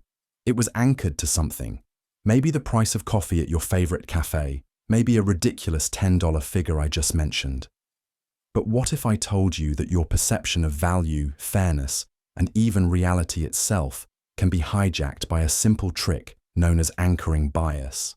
And the worst part, you'd never even notice it happening. Let's look at a classic example. Imagine you walk into a store and you see a high-end watch marked at $10,000. That's absurdly expensive, right? But right next to it, there's another watch for $2,000. Suddenly, it doesn't seem so bad. Why? Because your brain just got anchored to the first higher price. Even if you weren't planning to buy anything, the comparison makes the second option feel reasonable, when in reality, it's still overpriced. This trick isn't just used in sales. It's everywhere. Ever noticed how restaurants have one or two ridiculously expensive dishes on the menu? Those aren't meant to be bestsellers. They exist solely to make everything else seem affordable. Marketers, salespeople, even politicians, all use anchoring to subtly control how you perceive information. But it gets even darker. Anchoring isn't just about money. It can manipulate beliefs, emotions, and decisions. Imagine you're negotiating for a job salary. The company starts by suggesting a figure that's far below what you expected. You push back, and they generously raise the offer a little. Now, instead of negotiating based on what you deserve, you're negotiating based on the lowball number they planted in your head. And here's where it gets really disturbing. Anchoring is often used to distort reality itself. Let's say a news report tells you that crime in your city has increased by 300%, but they don't tell you what the baseline was. Maybe there was only one case last year, and now there are 4. But by anchoring you to that big percentage, they make the change seem terrifying. Your perception of safety, of urgency, even of what needs to be done, all of it shifts just because of a single, carefully placed number. Now think about personal relationships. Have you ever been in a conversation where someone subtly set a standard, maybe about what's normal in a relationship, how much effort someone should put in, or what's considered too sensitive to be upset about? That's anchoring too. A manipulator might start with an extreme statement, like, "You're overreacting. This is completely fine." Even if you push back, your mind starts adjusting to that as the baseline. Over time, what once felt unacceptable becomes the new normal. The terrifying truth? Anchoring bias works because our brains crave reference points. We don't judge things in isolation. We compare them to the first number, idea, or emotion we encounter. And once that anchor is set, breaking free from it is almost impossible. The best manipulators don't need to control all your choices, just the first one. Because once that anchor is in place, the rest of your decisions will fall exactly where they want them to. Framing effects manipulation. Let's say you walk into a store and see a sign that says 90% fat-free yogurt. Sounds pretty healthy, right? But right next to it, another brand says contains 10% fat. Suddenly, that second one doesn't seem so great, even though it's literally the same thing. This is the framing effect, a psychological trick that doesn't change the facts, just how they're presented. And believe it or not, this simple shift in wording is enough to alter your entire decision-making process. Now, you might be thinking, okay, so what? That's just marketing. But framing is far more dangerous than making you pick a certain yogurt. It's used to shape political opinions, control public perception, and even manipulate your emotions without you realizing it. Here's a classic example. Imagine a new policy is proposed to combat a deadly disease. If people are told, this policy will save 200 lives, they're much more likely to support it than if they're told, this policy will let 400 people die. Even though both statements are mathematically identical, One just highlights saving lives, while the other highlights losing them. But framing doesn't just work with numbers, it works with morality. Let's take a controversial issue. Call one group pro-life and the other pro-choice. Notice how both sides are framed in a way that makes them sound positive. No one wants to be called anti-life or anti-choice. The way something is framed can instantly make it feel right or wrong, even before you hear the details. And that's where it gets really dangerous. Framing can be used to control narratives in ways that shape reality itself. Imagine two headlines about the same event. Protesters demand justice in the streets. Rioting mobs wreak havoc in the city. Same situation, completely different emotional reaction. If you read one, you'll sympathize with the cause. If you read the other, you'll fear the chaos. And yet, both could be describing the exact same group of people. This is how media, governments, and even corporations push agendas without ever needing to lie. They don't have to change the truth. They just have to present it in a way that makes you feel a certain way. Once they control the frame, they control your reaction. And it gets even darker in personal relationships. Ever had someone apologize by saying, "I'm sorry you feel that way," instead of, "I'm sorry for what I did"? That's framing. It subtly shifts the blame onto you for reacting, rather than them for doing something wrong. Or imagine a toxic partner saying, "I'm just trying to help," instead of, "I'm trying to control you." The same action, but one frame makes them the savior, the other makes them the villain. Once a frame is set, it's almost impossible to break out of. If you're introduced to a person as trouble, every action they take will be seen through that lens. If a company convinces you their product is a luxury item, you'll justify paying more, even if the quality is the same as a cheaper alternative. Framing doesn't manipulate facts. It manipulates perspective. And when someone controls the way you see the world, they don't need to force you to act a certain way. You'll do it willingly. Confirmation bias reinforcement. Imagine two people watching the same news story. One believes the government is corrupt. The other thinks it's doing a great job. They both walk away from the broadcast feeling more convinced than ever that they're right. How? Because they only paid attention to the parts that supported what they already believed. That's confirmation bias, the brain's built-in filter that makes us see only what we want to see, while ignoring everything else. And here's the dark part. Once someone understands how this works, they can use it to trap you inside your own beliefs. One of the most infamous examples, cults. They don't try to convince new recruits that everything they say is true. Instead, they just subtly reinforce ideas that recruits already suspect.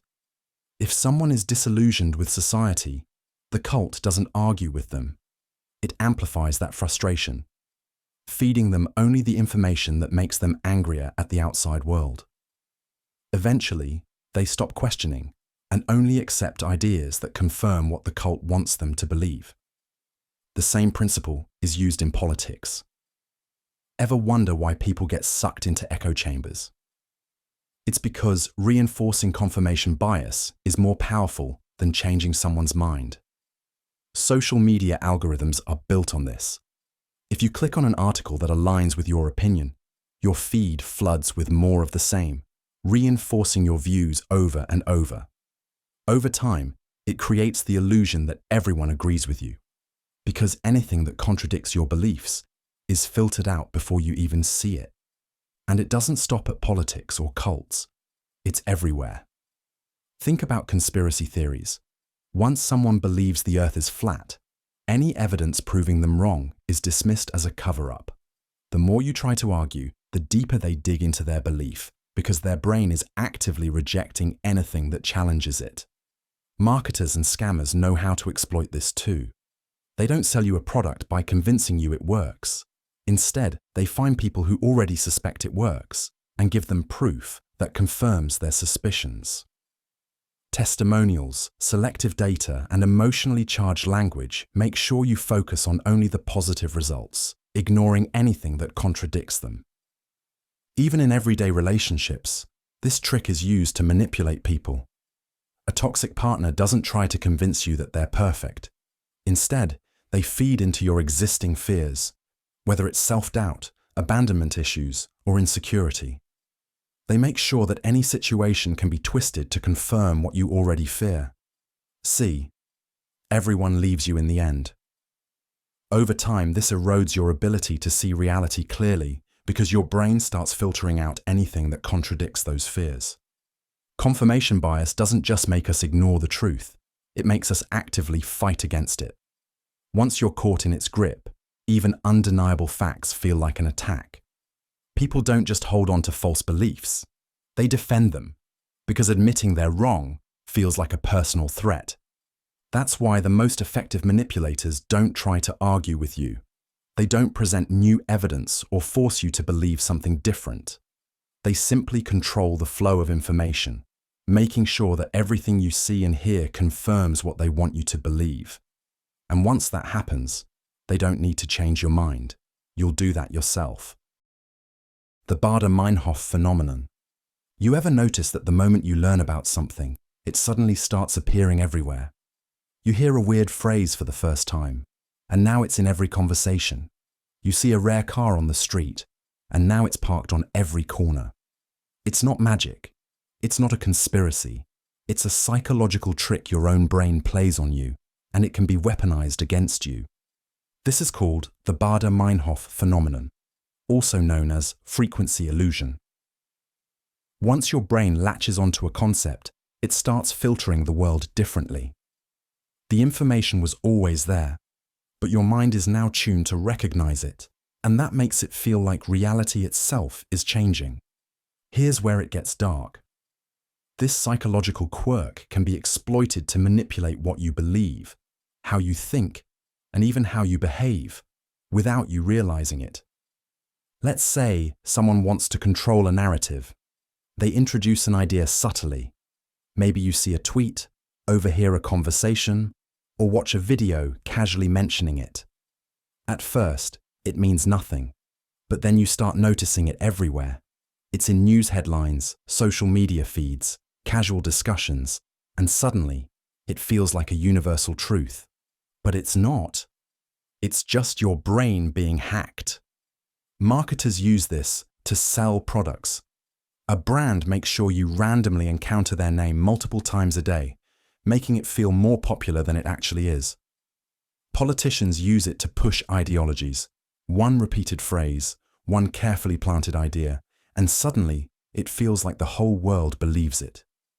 Cult leaders, they plant a concept in your mind, reinforce it subtly, and soon it's impossible to ignore. The Baader-Meinhof phenomenon makes it alarmingly easy to distort reality. And the worst part? It doesn't even feel like manipulation. It feels natural. Your brain convinces you that you discovered this pattern on your own, that the world is confirming it for you. That's what makes it so dangerous. So the next time something suddenly seems to be everywhere, pause. Ask yourself, is this really happening? Or is someone, somewhere, making sure I see it? Exploiting mirror neurons. You yawn when someone else yawns. You laugh when a room erupts in laughter. Your brain isn't just observing, it's mirroring. And while this instinct fuels human connection, it can also be turned against you in ways you'd never suspect. At the core of this manipulation are mirror neurons, specialized brain cells that fire not just when you act, but when you see someone else acting. These neurons are why you flinch when someone gets hurt, or instinctively smile when someone smiles at you. They're the foundation of empathy, bonding, and social influence. But like any powerful tool, they can be weaponized. One of the most infamous examples, the rise of Adolf Hitler. Hitler didn't just give speeches, he mirrored the emotions of his audience. He reflected their fears, frustrations, and hopes back at them. His speeches weren't just words, they were emotional feedback loops amplified by the crowd's response. He didn't persuade with logic, he made people feel. And once emotion takes over, critical thinking shuts down. But mirroring doesn't need a massive crowd to work. Salespeople, politicians, Cult leaders and con artists use it constantly. A manipulator will subtly copy your posture, tone, and gestures to make you feel at ease. Your brain registers the similarity and assumes, this person is like me. I can trust them. It's why a skilled con artist can make you spill your secrets within minutes of meeting them. They're not just listening, they're reflecting you back to yourself. And this trick goes deeper. Mirroring can manufacture attraction and loyalty. Studies show that when someone subtly mimics your body language, you're more likely to like them, trust them, and agree with them, even if you just met. This is how toxic relationships begin. An abuser may start by mirroring their victim's personality, interests, and values, creating an illusion of perfect compatibility. But once that bond is established, the manipulation shifts. The abuser no longer mirrors, but controls, knowing their victim is too emotionally invested to leave. And this trick isn't just used by individuals. It's built into the systems we interact with every day. Social media algorithms act as digital mirror neurons. Ever notice how platforms feed you content that aligns with your existing beliefs? That's not an accident. The algorithm reflects back what you already think and feel, strengthening your biases and filtering out anything that challenges them. Over time, this creates echo chambers, polarization, and an inability to see other perspectives. So how do you protect yourself? First, recognize when you're being mirrored. If someone copies your mannerisms too closely or reflects your emotions too perfectly, pause and question their intentions. Second, disrupt the pattern. Change your posture, shift topics, or introduce an unexpected idea. A genuine person will flow naturally with the conversation. A manipulator will struggle. They rely on predictability to maintain control. Mirror neurons make us human. They help us connect, learn, and empathize. But in the wrong hands, they become a tool for manipulation, turning your own instincts against you. And the most terrifying part? When done well, you won't even realize it's happening. Pacing and leading. You ever meet someone who just gets you? Someone who seems to be on your wavelength, saying the right things, making you feel like they understand you better than most. You trust them, maybe even follow their advice because, well, it feels natural. But what if that was engineered? What if they weren't just understanding you, but leading you, without you even realizing it?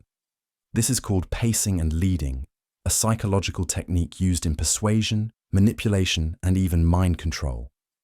It works by first matching the person's thoughts, emotions, or behaviors, pacing them, before subtly shifting them toward a desired outcome. Done correctly, it makes people agree, comply, or follow without resistance. Ever noticed how cult leaders, con artists, or even politicians start by mirroring the frustrations of their audience?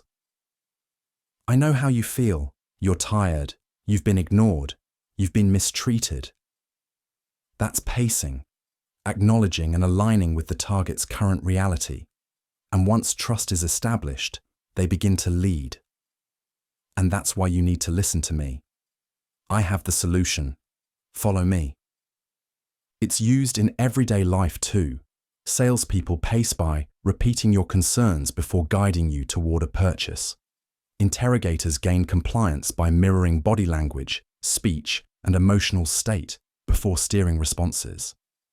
Even in relationships, someone might first agree with your feelings, making you feel safe, before shaping your choices. And here's what makes it dangerous. It feels natural. The manipulation isn't forced, it's welcomed.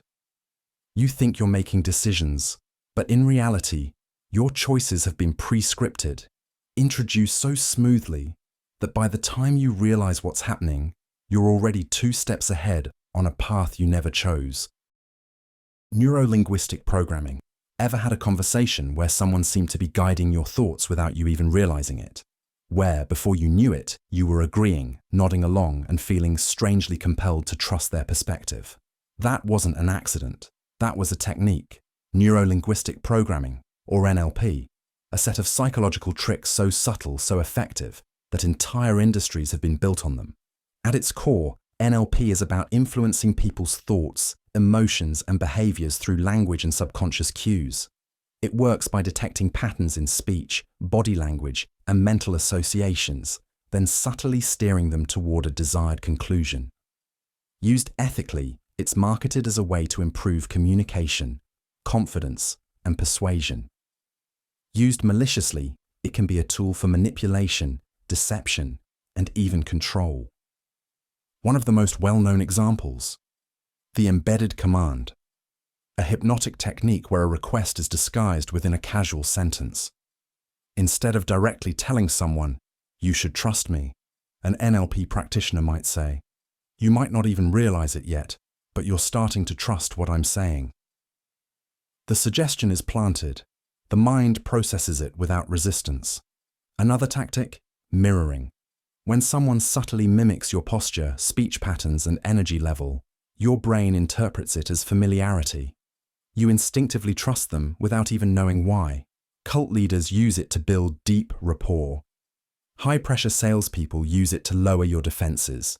It's why you sometimes feel connected to someone you've only just met. But the most chilling NLP trick is anchoring, associating an emotion with a specific word, gesture, or stimulus. If a manipulator repeatedly makes you feel safe whenever they use a certain phrase, your brain links that feeling to them. Later, even when they're being deceptive, that same phrase triggers trust. The real danger of NLP isn't just that it works, it's that you won't even know it's happening. Subliminal messaging: you think you're in control of your thoughts, your choices, your beliefs. But what if I told you that right now, as you listen to this, there are messages being planted in your mind? Messages you'll never consciously register, but will still influence your decisions? Subliminal messaging isn't science fiction. It's real, it's powerful, and it's been used for decades to manipulate people without them ever realizing it. The most infamous example? The 1957 Coca-Cola experiment. A market researcher named James Vickery claimed he had flashed the words "drink Coca-Cola" and "eat popcorn" on a movie screen for just a fraction of a second, too fast for conscious awareness, but just enough for the subconscious to absorb it. He later reported that concession sales skyrocketed. The world panicked. People feared they were being hypnotized into buying things against their will. While Vickery later admitted to falsifying the results, the concept itself wasn't a lie. In fact, advertising agencies, political campaigns, and even intelligence agencies have since experimented with subliminal techniques because they work. At its core, subliminal messaging is about bypassing critical thinking. The conscious mind filters information, but the subconscious mind absorbs everything. When an image, phrase, or idea is subtly repeated, it embeds itself into your mind without resistance. Later, when you're making a decision, you'll feel a strange, unexplained pull toward a certain choice because it has been implanted in your thoughts. One way this is used: hidden imagery in advertisements. Fast food brands have been caught placing visual triggers, suggestive shapes, familiar symbols, even hidden words, to make their food look more appealing. Political campaigns use color psychology and background music to create emotions that subtly sway opinions. Even social media algorithms play a role, nudging people towards certain viewpoints by subtly reinforcing what they want you to see. But it gets worse. Subliminal messaging isn't just visual, it's auditory too. Certain sounds, embedded at barely perceptible levels in music or commercials, can trigger specific emotional responses. Some studies suggest that low-frequency sounds can induce unease, while higher frequencies can create a sense of urgency or excitement. Have you ever walked into a store and suddenly felt compelled to shop longer? That could be carefully designed background music manipulating your brain into staying, browsing, and buying. And then there's priming. You see something subtle, an image, a phrase, a color, without realizing its impact. Later, when you encounter a related situation, your brain fills in the gaps and nudges you toward the outcome it's been preconditioned to expect. Casinos do this all the time. Bright flashing lights, The constant sound of slot machines winning. No clocks, no windows. It's all engineered to make you lose track of time and keep spending. Perhaps the darkest part of subliminal messaging is how seamlessly it integrates into everyday life. News outlets use subtle word choices to shape narratives. Social media platforms carefully curate your feed to reinforce your beliefs. Even in relationships, people can use subliminal reinforcement to manipulate their partners, gradually altering their perception of reality. So, the question is, how much of your thinking is actually yours? How many choices have you made that were subtly engineered without you even realizing it? The most unsettling part about subliminal messaging isn't that it exists. It's that you may never truly know when it's working on you. Priming effects. You walk into a store and soft classical music is playing. You feel a little more refined, maybe a bit more willing to splurge. Later, you're at a restaurant and the menu has elegant cursive font. Suddenly, the higher-priced dishes seem more appealing. You think you're making decisions freely, but in reality, you've been primed. Priming is one of the most subtle, yet powerful psychological tricks. It's the process of implanting an idea into your mind without you realizing it, making you more likely to think, feel, or act in a certain way. It doesn't require force, persuasion, or even awareness. It's a whisper to your subconscious, guiding your decisions before you even know you're making them. One of the most famous examples of priming in action. The old age experiment. Researchers had participants unscramble sentences containing words like wrinkled, bingo, and Florida. Afterward, they timed how long it took them to walk down a hallway. The result? Those exposed to age-related words walked significantly slower, without realizing why. Their minds had been primed to feel older, and their bodies responded accordingly. This trick is everywhere. Supermarkets place fresh flowers near the entrance to make you associate the store with freshness and quality. Political ads repeat the same phrases over and over until they become familiar, and therefore more believable. Job interviewers are influenced by words they saw earlier in the day. If they read about failure, they might judge a candidate more harshly. Priming works because the brain loves patterns. It's constantly looking for connections, even when none exist. If you hear the word yellow, you'll recognize banana faster than if you heard an unrelated word. If you see a brand logo frequently enough, you start to feel like you trust it, even if you've never bought their product. But here's where it gets darker. Priming isn't just about nudging choices. It can be used to control narratives and perceptions. News headlines carefully choose words to set the tone of a story before you even read the details. A crime report using youth instead of gang makes the event feel different. A company calling layoffs right-sizing makes job losses sound like a strategic move rather than a failure. And it gets worse. In legal cases, a single priming word can sway a jury. When witnesses are asked, how fast was the car going when it smashed into the other? They estimate higher speeds than if asked, how fast was it going when it bumped into the other? One word, smashed, was enough to distort their memory. Social media feeds priming effects constantly. Every like, every suggested post, every trending topic. It's all shaping how you think before you even form your own opinion. Even a simple change in font or color can influence emotions. Studies show that people primed with the color red tend to perform worse on tests, likely because red is unconsciously linked to danger and correction. The most dangerous part, once primed, you rarely question it. If you're primed to see someone as untrustworthy, you'll interpret everything they do through that lens. If you're primed to expect a bad experience, you'll find reasons to confirm it. Priming doesn't just influence one moment, it reshapes how you filter reality. So ask yourself, how many of your thoughts are truly yours?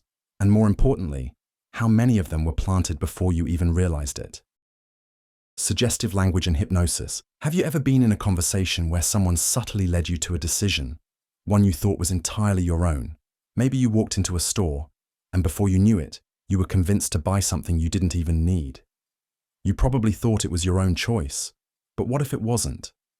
What if a few carefully chosen words could bypass your critical thinking and plant a decision in your mind before you even realize it? That's the power of suggestive language and hypnosis. A method so subtle, yet so effective, that it has been used to influence everything from courtroom testimonies to political speeches. It's not about swinging pocket watches or making people cluck like chickens. It's about shaping perception without resistance. Take the infamous 1970s case of the Lost in the Mall experiment. A psychologist named Elizabeth Loftus wanted to test how easily people's memories could be manipulated. She told participants a fake childhood story about being lost in a shopping mall, crying, and finally being rescued by a kind stranger. The catch? This never actually happened. Yet, many participants remembered the event in vivid detail. Their minds filled in the gaps, creating a false reality just because someone suggested it. That's the terrifying part of suggestive language. It doesn't need to be true to be effective. It just needs to be framed in a way that your brain accepts it as truth. Now, combine this with hypnosis, and you have something even more unsettling. Hypnosis isn't about mind control. It's about lowering psychological defenses. It puts a person in a state of hyper-focus and relaxation, where suggestions slip in without triggering resistance. In this state, someone can be guided to believe, feel, or even remember things that never actually happened. It works through embedded commands, phrases hidden within normal conversation. A politician might say, "When you step into that voting booth, you'll feel a strong sense of trust in our leadership." The key phrase, "feel a strong sense of trust." It's not an argument, it's a suggestion, one your brain processes without questioning.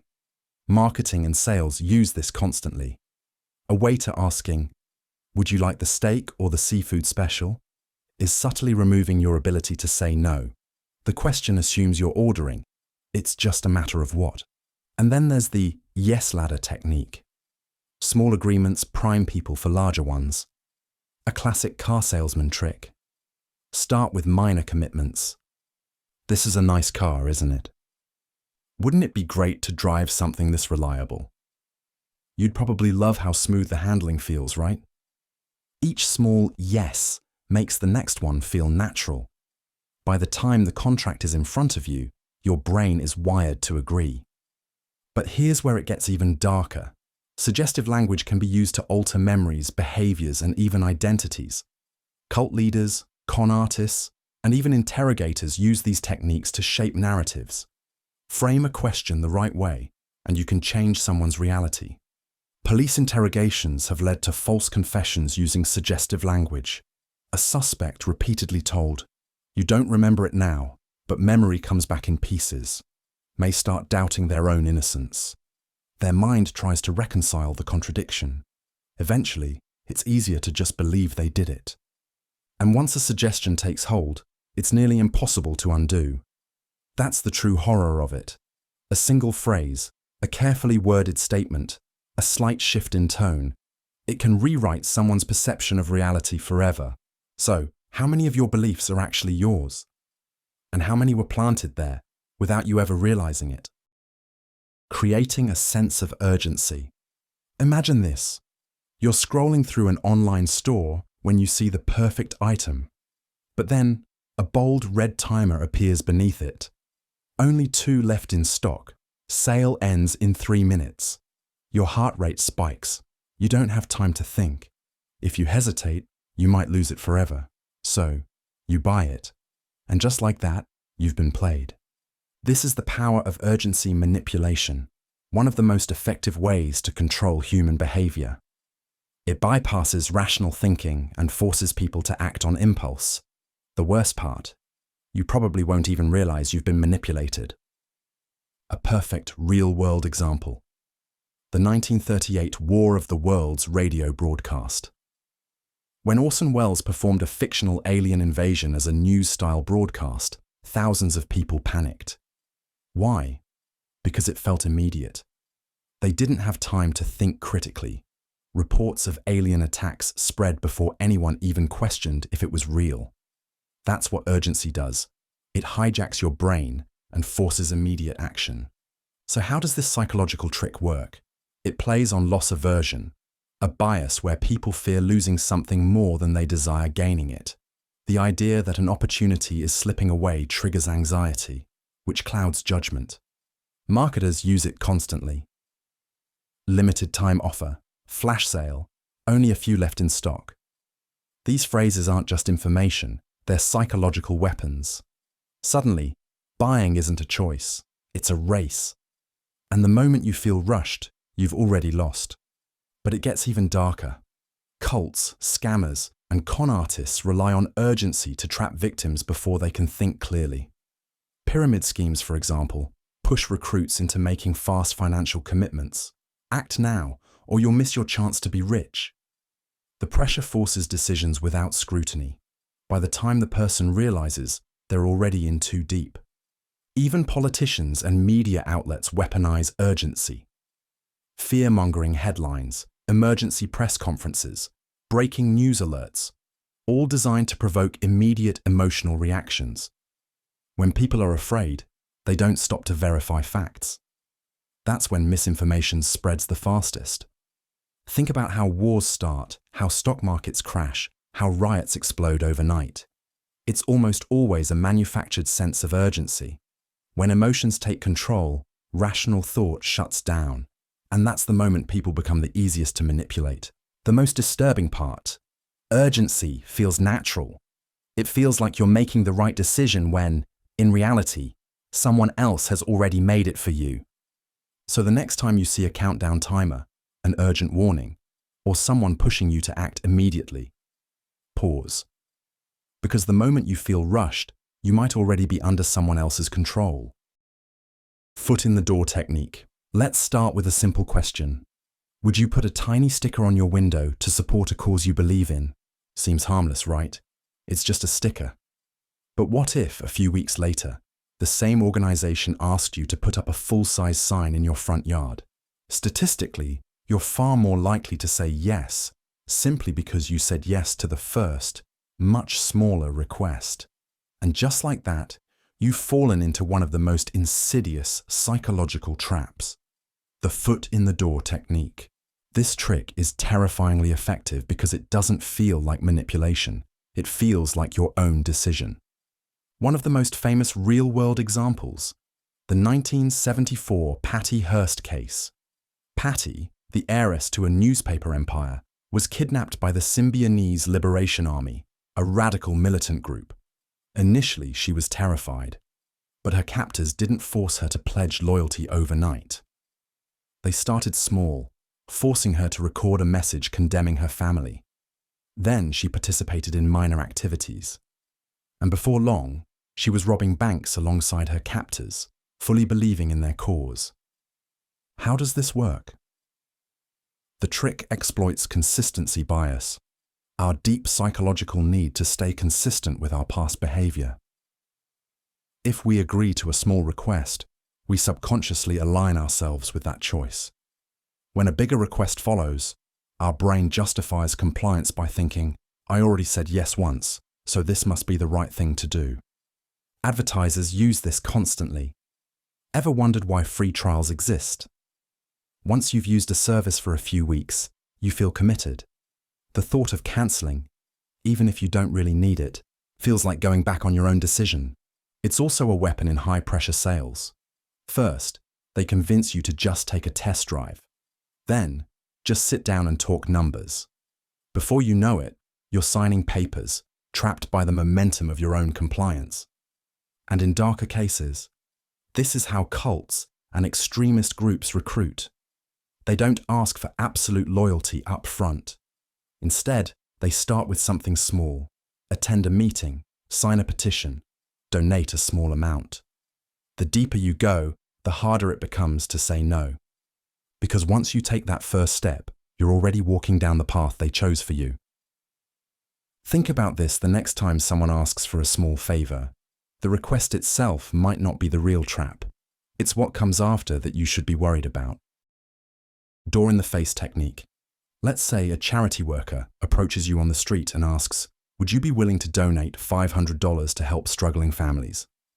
That's a big ask. You probably hesitate, feel a little awkward, and then say no. But then they follow up with, "Okay, totally understandable. How about just $20? That second request suddenly feels so much smaller, more reasonable, and without realizing it, you reach into your pocket and hand over the cash. You just fell for one of the most powerful compliance techniques in psychology, the door-in-the-face technique. This trick works because of something deeply embedded in human psychology: reciprocal concessions. When someone lowers their demand after an initial rejection, we feel pressured to meet them halfway. It's as if we now owe them something, just because they made a compromise. It's been tested in countless studies. In one famous experiment, researchers first asked students to commit to volunteering 2 hours a week for 2 years at a juvenile detention center. Every single person declined. But then, they immediately followed up with a much smaller request. "Okay, would you at least be willing to chaperone a group of kids on a one-day trip to the zoo?" 3 times as many students agreed to the second request compared to when it was asked outright. Why? Because after saying no to the extreme request, the smaller one felt like an easy favor in comparison. And this technique is everywhere. Think about negotiations. A salesperson might start with an outrageous price, only to generously bring it down to a number they wanted all along, making you feel like you scored a deal. It's also a favorite tactic in law enforcement and interrogation techniques.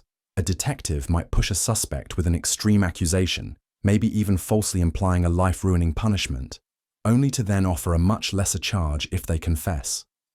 Faced with the horrifying first option, the second one feels like an escape. But in reality, it's a trap. On a darker scale, this is how manipulative people and organizations operate. Cults, high control groups, and even abusive relationships exploit this principle to break people down. First, they demand absolute obedience or extreme sacrifice, something impossible. But when they relent and ask for just a little loyalty, just a small compromise, it suddenly feels manageable. And just like that, you're in. Because the real trick isn't about getting what they ask for, it's about making you feel like saying yes was your idea. Lowballing. You walk into a car dealership excited to buy your first car. The salesperson greets you with a warm smile and says, "Good news! We have a special deal today. This car, fully loaded, for just $20,000. That's within your budget." You shake hands, feel the thrill of the purchase, and start picturing yourself behind the wheel.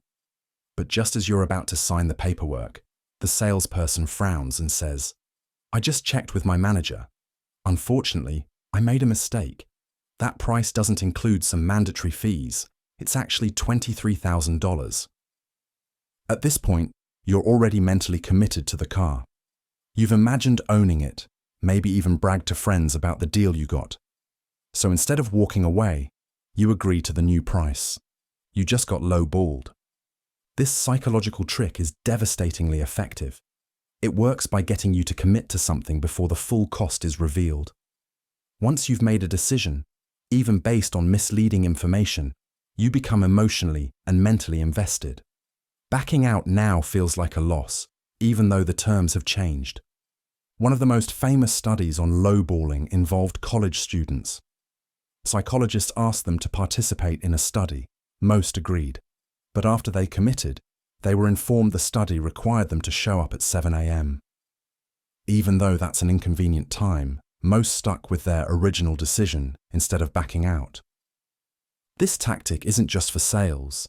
It's used in jobs, negotiations, and even relationships.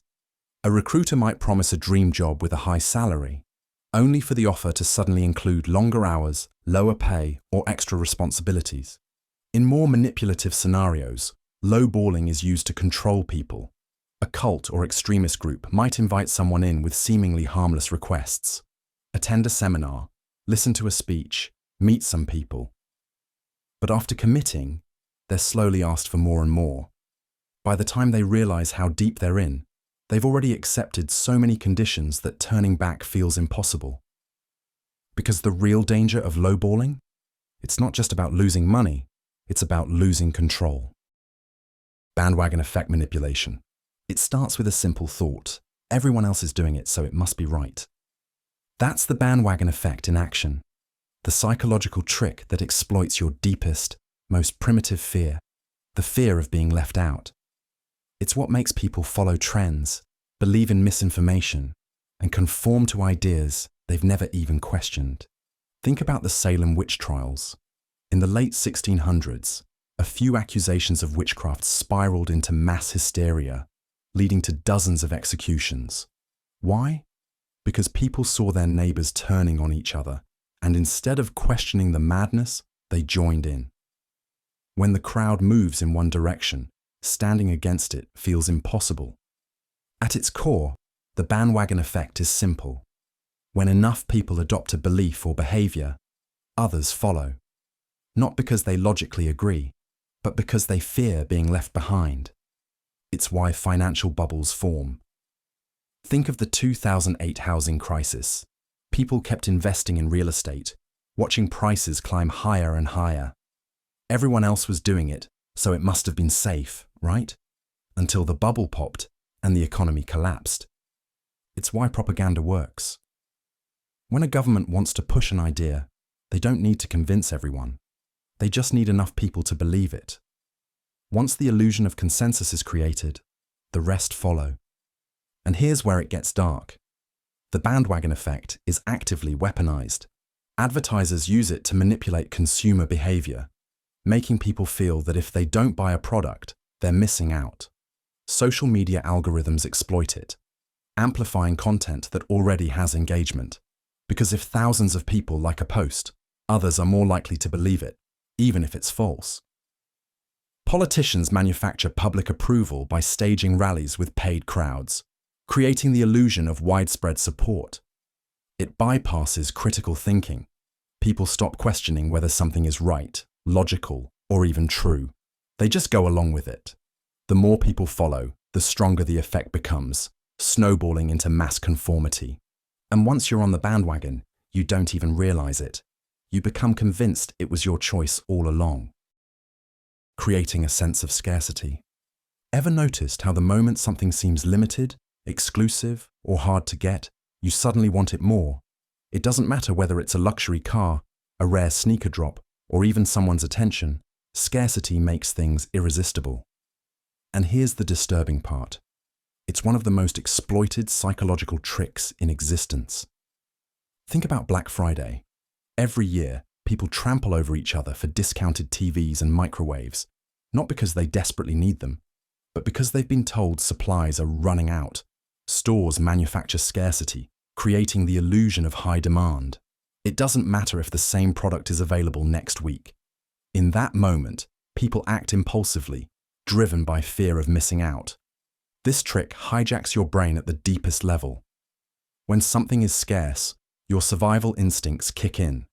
Thousands of years ago, scarcity meant life or death. If food, water, or shelter was limited, you fought for it. That instinct still lingers today, making you irrationally chase anything that seems rare, even if you don't need it. It's why luxury brands limit production. The fewer handbags, the more people crave them. It's why social media influencers post exclusive content behind paywalls. The illusion of scarcity makes it seem more valuable. And it's why dating apps make people obsessed over someone who isn't available. The less you can have them, the more you want them. But this psychological trick isn't just about selling products. It's been used to manipulate entire societies. Totalitarian regimes restrict information, making people desperate for what they can't access. Cult leaders use it to control followers, convincing them that only they have the truth, and the outside world offers nothing. And the most unsettling part? Scarcity makes people blind to logic. When you believe something is slipping away, you stop asking if you even want it in the first place. Exploiting the need for closure. Some questions never stop echoing in the back of your mind. Why did they leave? What really happened? What was the truth? That gnawing uncertainty, that feeling of unfinished business, it's not just a minor frustration. It's a powerful psychological force known as the need for closure. And when someone understands just how much you crave a definitive answer, they can use that against you in ways you'd never expect. The need for closure is a fundamental part of human cognition. Our brains hate loose ends. When something is unresolved, our minds work overtime trying to make sense of it. We fill in the gaps, we create explanations, we latch onto anything that gives us a sense of finality. And this is exactly where manipulation begins. Take relationships, for example. Have you ever heard of someone staying obsessed with an ex, not because they want them back, but because they never got a real explanation for why things ended? That's the power of an open psychological loop. When a breakup happens abruptly, without clear reasoning, it leaves a hole in the person's mind. They replay every interaction, searching for clues, obsessing over possible answers. And if the person who left them hanging ever returns, even with a weak or dishonest excuse, their brain grabs onto it just to satisfy that desperate need for closure. Manipulators know this. They disappear suddenly, only to return later with vague explanations, knowing their victims will be too relieved to question the lies. But this tactic isn't just used in personal relationships. It's weaponized on a much larger scale. Look at cults. One of the most effective ways cult leaders keep their followers under control is by dangling half-revealed secrets. They tell their followers that they're on the verge of learning something life-changing, but they just need to prove themselves first. That proof? It's endless. More loyalty, more obedience, more sacrifice. But the truth is, there is no great secret, just a psychological trick to keep people trapped in an endless cycle of searching. Even in politics, the need for closure is one of the most powerful tools of mass persuasion. Political propaganda often thrives on ambiguity. A politician might claim, "There's something they're not telling you," or "The real story is out there if you look hard enough."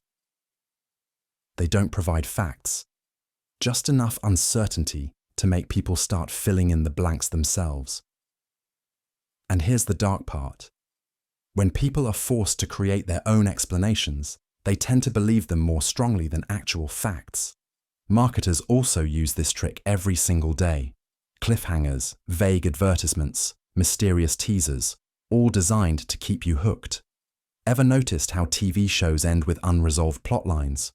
Or how a brand hints at an exciting product reveal but gives no details? They do this because they know your mind won't let it go. You'll keep thinking about it, looking for clues, searching for answers, until you give in and buy whatever they're selling. But here's where it gets really unsettling. Our need for closure makes us accept any answer, even if it's false. Studies show that when people are desperate for resolution, they become far more susceptible to misinformation, conspiracy theories, and outright lies. It's easier to believe a convenient lie than to live with lingering uncertainty. This is why cult members cling to false teachings, why people fall for scams, and why entire populations can be led to believe completely fabricated narratives. And the worst part? The more we seek closure, the easier we are to manipulate. The more we demand answers, the more control we give to those willing to provide them. Because in the end, whoever controls the answers controls the mind. Micromanipulation. Imagine this. You're in a conversation. Everything feels normal, but after a few minutes, your thoughts shift. You start questioning your choices, feeling guilty for things you never second-guessed before. The person across from you never raised their voice, never made a direct demand. And yet, somehow, they've nudged your mind in a completely different direction, without you even realizing it. This is micro-manipulation. The subtle, almost imperceptible tactics that control people's decisions, beliefs, and behaviors without them noticing. Unlike obvious coercion or deception, micromanipulation works like slow poison. Drip by drip, small adjustments that push you exactly where they want you. Take the foot in the door tactic, a classic in sales and persuasion.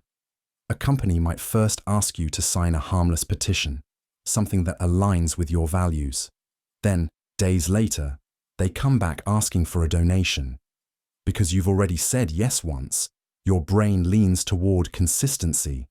You don't realize it, but that tiny first agreement was a setup, conditioning you to comply with a bigger request later. But micromanipulation isn't just about persuasion, it's about control. In toxic relationships, manipulators use this trick masterfully. Imagine a partner who never outright demands obedience, but instead raises an eyebrow, sighs at the right moment, or gives a subtle pause before responding. Over time, these tiny cues make you adjust your behavior to avoid their disapproval, even if they never explicitly asked you to change. Workplace environments can be just as dangerous. Ever had a boss who casually mentioned how another employee stayed late to finish a project? They never directly told you to work extra hours, but suddenly you feel obligated. This is how micromanipulation works, planting ideas without stating them outright. And then there's social conditioning. Micromanipulation is used on a massive scale in politics, advertising, and media. Consider how brands create artificial exclusivity. Only 5 left in stock. Or, this deal won't last. They're subtly influencing urgency, making you act without thinking. It's not manipulation in the way you expect. It's worse, because you still think you're making the choice yourself. One of the darkest applications of micromanipulation is in gaslighting. A manipulator doesn't need to outright call you crazy. They just need to question your memory, reframe the narrative, and downplay events subtly enough to make you doubt yourself. They might say, "I don't think I ever said that. Are you sure you're remembering correctly?" It sounds innocent enough, but over time, it erodes confidence, making the victim more pliable, more dependent. This is why micromanipulation is so terrifying. It doesn't look like manipulation at all. It feels like your own thoughts, your own decisions, your own reasoning. It works through gestures, phrasing, timing, and tone, all carefully calibrated to steer you in a specific direction. And the worst part, once someone masters micromanipulation, they can make you believe that their ideas were yours all along. The Zeigarnik Effect. You ever notice how an unfinished task lingers in your mind like an itch you can't scratch? A song that cuts off before the final chorus, a movie that stops just before the climax. It's unbearable. Your brain refuses to let it go. That's the Zeigarnik Effect, and it's one of the most sinister psychological tricks ever discovered.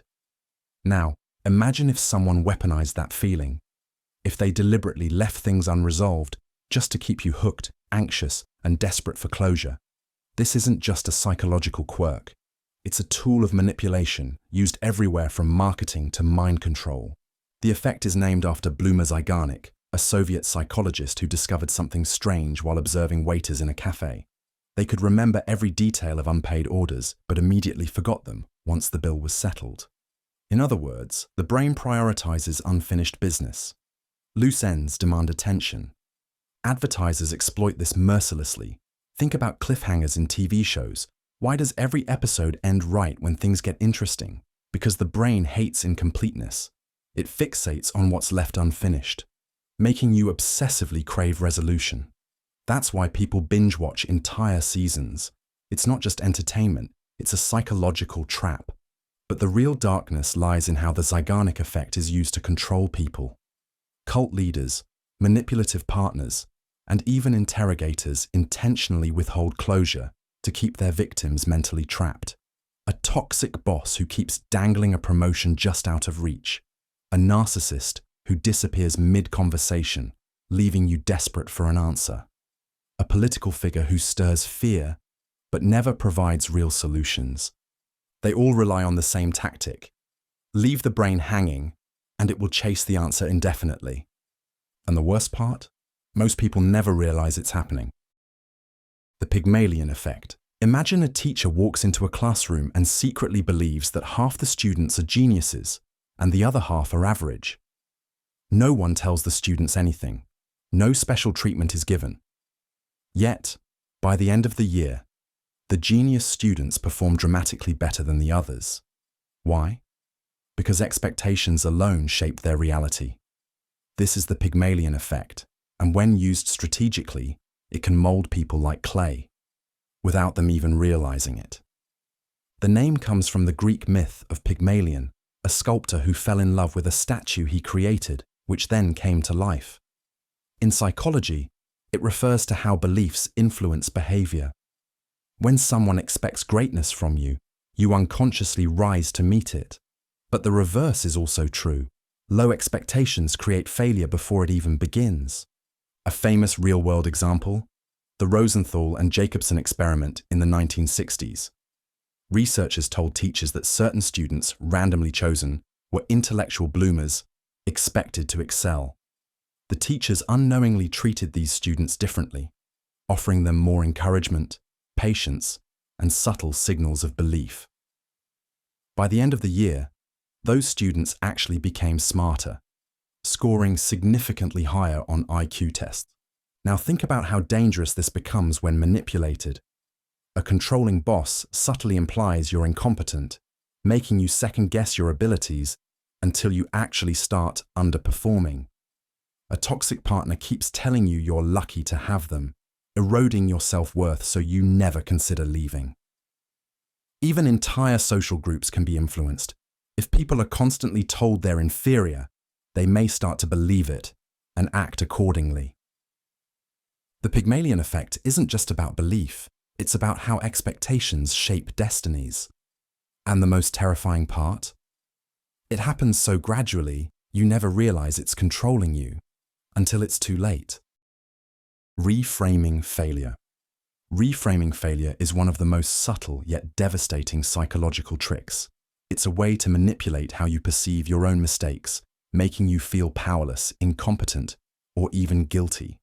When failure is framed the right way, it stops being a simple setback and becomes something far worse, proof that you are not enough. And once that idea takes root, it can control every decision you make. Imagine growing up in an environment where every mistake you make isn't just a mistake. It's a sign that you are fundamentally flawed. You didn't just fail a test, you disappointed your parents. You didn't just mess up a project, you embarrassed yourself in front of your boss. Reframing failure is all about shifting the meaning of your mistakes so that they aren't just temporary obstacles, but reflections of who you are as a person. And the more you believe that, the more control someone else has over you. Take the North Korean regime. In that society, failure isn't just about personal shortcomings, it's framed as betrayal. If you fail to meet work quotas, you're not just an unproductive worker, you're failing the state, your family, and your leader. You're an enemy of progress. That kind of reframing forces people into submission, because now their failures don't just belong to them, they have consequences for everyone around them. But this kind of manipulation isn't limited to extreme regimes. It happens in workplaces, relationships, and even everyday conversations. Have you ever worked for a boss who made you feel like every small mistake meant you weren't cut out for the job? That's not just criticism, it's reframing. Instead of failure being a step toward learning, it becomes a sign that you are inadequate. The more this is reinforced, the more people become afraid to take risks, speak up, or even leave toxic work environments. They aren't just scared of failing, they are scared that failure means they aren't good enough to succeed in the first place. It happens in relationships too. A manipulative partner can reframe failure in a way that makes you feel dependent on them. They might say things like, "See, you always do this," or "Maybe you're just not capable of being in a relationship." Suddenly, you don't just feel like you made a mistake, you start to believe that you are the mistake. Over time, this erodes confidence, making you feel like you're lucky to even be tolerated, let alone loved. And once that idea settles in, it's easy for someone to control you. One of the darkest aspects of this trick is how it makes people internalize the belief that they deserve their situation. If you can convince someone that failure is a reflection of their worth, they won't even try to change their circumstances. They'll stay in bad jobs, in abusive relationships, in toxic friendships, not because they want to, but because they've been made to believe that any attempt to leave will only end in more failure. And since failure is tied to their identity, they avoid it at all costs. The scariest part is that people don't even realize it's happening. They blame themselves instead of questioning the person or system that is feeding them this belief. They work harder, stay quieter, shrink themselves down just to avoid that crushing sense of failure. But here's the truth. Failure is not personal. It is not permanent. And most importantly, it is not defined by someone else. If someone else controls what failure means to you, they might just control you too. The halo effect. First impressions are powerful, but what if I told you they don't just shape how we feel about someone? They distort everything we see. That's the halo effect, a psychological trick so subtle yet so manipulative that it can make someone appear smarter, kinder, or even more trustworthy than they actually are, simply because of one positive trait. And once that halo is in place, it's nearly impossible to break free from its influence. Imagine you're in a courtroom, watching two different defendants on trial for the same crime. One is well-dressed, well-spoken, and carries themselves with confidence. The other looks disheveled, nervous, and avoids eye contact. Without knowing any details of the case, who seems more guilty to you? Studies show that attractive, confident individuals are more likely to be perceived as innocent, while those who appear nervous or less polished are assumed to be guilty, even if the evidence says otherwise. That's the halo effect in action. This trick works because the human brain is wired to take shortcuts. Instead of evaluating every aspect of a person, we latch onto one striking trait, like attractiveness, charm, or intelligence, and use it to assume everything else about them. If someone is physically attractive, we subconsciously believe they must also be kind, competent, and trustworthy. If someone speaks with confidence, we assume they must be knowledgeable. And if someone is in a position of power, we naturally believe they deserve to be there. It's why politicians can win elections based on charisma rather than policy. It's why serial manipulators get away with their lies. And it's why leaders who appear strong and authoritative are often blindly followed, even when their actions are questionable. The halo effect isn't just about perception. It actively shapes reality. Think about media coverage. Celebrities who are admired for their talent often get the benefit of the doubt when scandals emerge, while someone already viewed negatively is instantly condemned. It's not logic, it's the halo effect distorting judgment. Marketers exploit this trick to perfection. Ever wondered why luxury brands hire attractive, well-dressed models to promote their products? It's not just about selling clothes or watches. They know that if you associate their brand with beauty and status, you'll subconsciously assume the product itself is superior. You're not buying just a car, a perfume, or a suit. You're buying the illusion of prestige that surrounds it. But the darker side of the halo effect is its ability to shield dangerous individuals from scrutiny. Charismatic leaders can hide corruption behind their charm. Manipulative partners can make people ignore red flags simply because they seem caring at first. Even history's worst figures often had an aura of leadership that blinded people to their true nature, until it was too late. The halo effect is one of the most insidious psychological tricks because it doesn't just fool people. It makes them confident in their false judgments. And once someone believes in an illusion, they'll defend it. Even when evidence contradicts their perception, they'll rationalize it away. He's a good guy. He wouldn't do that. She's so charming. She must be telling the truth. Breaking free from the halo effect means questioning first impressions. It means looking past charm, status, and appearances and asking, what am I not seeing? Because sometimes the people who seem the brightest are simply casting the longest shadows. Time constraints.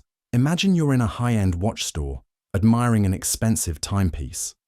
The salesperson leans in and whispers, "This is the last one in stock, and I can only hold this price for the next 5 minutes." Your heart races. The pressure builds. You weren't planning to buy anything today, but suddenly, waiting feels like losing. This is time constraint as a pressure tactic, and it's one of the most effective ways to make people act against their better judgment. When faced with a ticking clock, rational thinking is the first thing to collapse.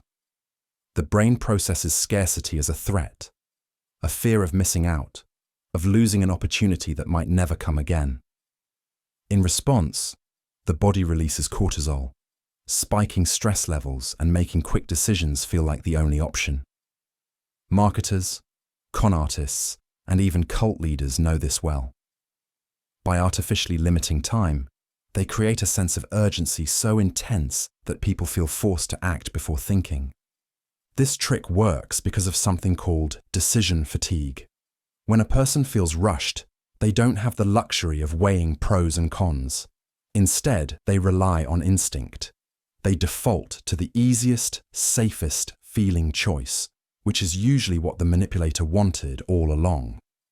That's why limited time offers work so well in sales. It's why car dealerships claim a deal will expire by the end of the day, even though the same exclusive offer is still there the next week. But this tactic goes beyond sales. It's been used to control people on a massive scale. In high-pressure negotiations, leaders will impose last-minute deadlines, forcing their opponents to make rushed agreements. Cults and extremist groups use time constraints to trap recruits. Decide today, or this opportunity disappears forever. Even military interrogators have exploited time pressure, bombarding detainees with rapid questions, forcing them to respond before they can think critically. One of the most disturbing applications of this tactic is in scam culture. Ever heard of a high-stakes email scam? You receive a message claiming to be from a bank or government agency, warning you that your account is compromised. You have 10 minutes to respond or your funds will be frozen. Rationally, you'd verify the claim. But the clock is ticking. The fear takes over. And before you know it, you've handed over sensitive information. But here's the darkest part. The illusion of urgency creates compliance. People who normally resist manipulation become highly suggestible under pressure. Studies have shown that when individuals believe they're on a time limit, they're far more likely to obey instructions, even if those instructions go against their morals, instincts, or common sense. So how do you resist this trap? The key is pausing. The moment you feel rushed, step back. Recognize that urgency is often manufactured. Ask yourself, is this really my last chance? Or is someone just making me feel like it is? Because the truth is, when someone pressures you to decide right now, it's usually because they don't want you to think at all. The contrast principle. Imagine you walk into a store to buy a new suit. The salesperson greets you with a warm smile and immediately brings out the most expensive option in the store, a designer suit that costs well beyond your budget. You shake your head, saying it's too much. But then they show you a second suit, still pricey, but significantly cheaper than the first. Suddenly, this second suit seems like a bargain, and you convince yourself it's a great deal. Without realizing it, you've just fallen for the contrast principle, a psychological trick that alters how we perceive value, making things seem better or worse depending on what they are compared to. This principle works because our brains don't evaluate things in isolation. We understand value by comparison. A $100 shirt feels absurdly expensive if you've just been looking at $20 shirts. But if you've just been shown a $500 jacket, that same $100 shirt suddenly feels reasonable. This mental shortcut happens so fast that you don't even realize you're being influenced. It's one of the most effective persuasion tactics in existence. Salespeople, marketers, real estate agents, and even high-pressure negotiators use it constantly. Ever noticed how luxury car dealerships show you the most expensive models first? That's by design. After seeing a car that costs $100,000, a $60,000 car feels like a steal, even if it's still outrageously expensive. The contrast principle exploits your perception, not the actual value of what you're buying. But here's where it gets truly dark. This trick isn't just used in sales. It's used to manipulate behavior, decisions, and even how we judge people. Imagine a company introducing a terrible policy, longer work hours, fewer benefits. Employees revolt, refusing to accept it. Then, management compromises by offering a slightly less awful policy. Suddenly, employees feel relieved and accept the new conditions, even though they're still much worse than before. The trick. The second option was always the intended goal. The first one was just there to make it look better by comparison. This same technique is used in politics and media. Have you ever noticed how a particularly controversial law or policy is first introduced in its most extreme form? Outrage follows. People demand change. Then a less extreme version is proposed, and people breathe a sigh of relief. They accept it, not because it's good, but because it looks better in contrast to the worse option. And then there's the manipulation of human relationships. Let's say someone wants you to accept mistreatment or control. They might start by treating you terribly, being overly critical or distant. Then suddenly, they give you a small kindness, a compliment, a gift, a moment of attention. That kindness feels huge in comparison to the prior mistreatment, and suddenly you feel grateful, even loyal. This is textbook emotional manipulation, and it keeps people trapped in toxic relationships or social dynamics they would have rejected outright under normal circumstances. What makes this trick so insidious is that it feels completely natural. Your brain truly believes the second option is better. It doesn't feel like manipulation.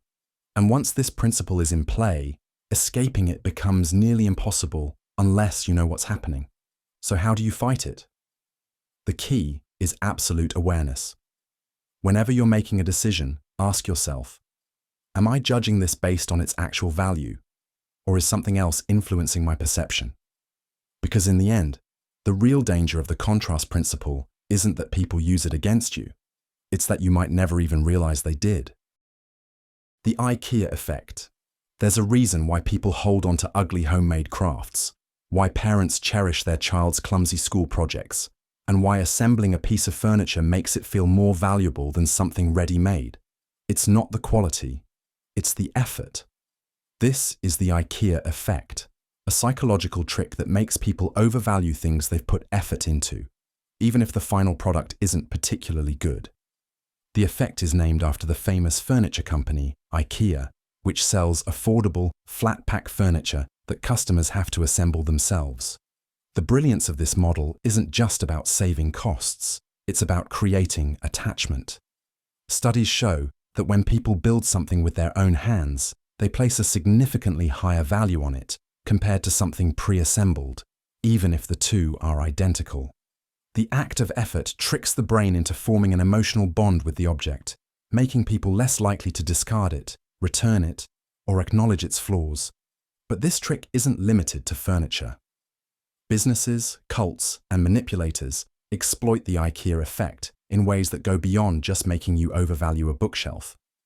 It's used in workplaces when employees are encouraged to contribute ideas that make them feel personally invested in the company's success, despite being underpaid or overworked. It's used in relationships where one person is constantly made to work for the approval of the other, deepening their attachment in a toxic dynamic. It's even used in cult indoctrination, where new members are given difficult or humiliating tasks to complete, increasing their emotional investment and making them less likely to question their beliefs. The Ikea effect is dangerous because it creates a psychological trap. The more effort you pour into something, the harder it becomes to walk away, even when logic says you should. This is why gamblers keep betting after losing money, why people stay in failing relationships long after the love is gone, and why employees remain loyal to toxic companies. The mind convinces itself that because so much work was put in, it must be worth it. And here's the real danger. This effect doesn't just apply to objects and relationships.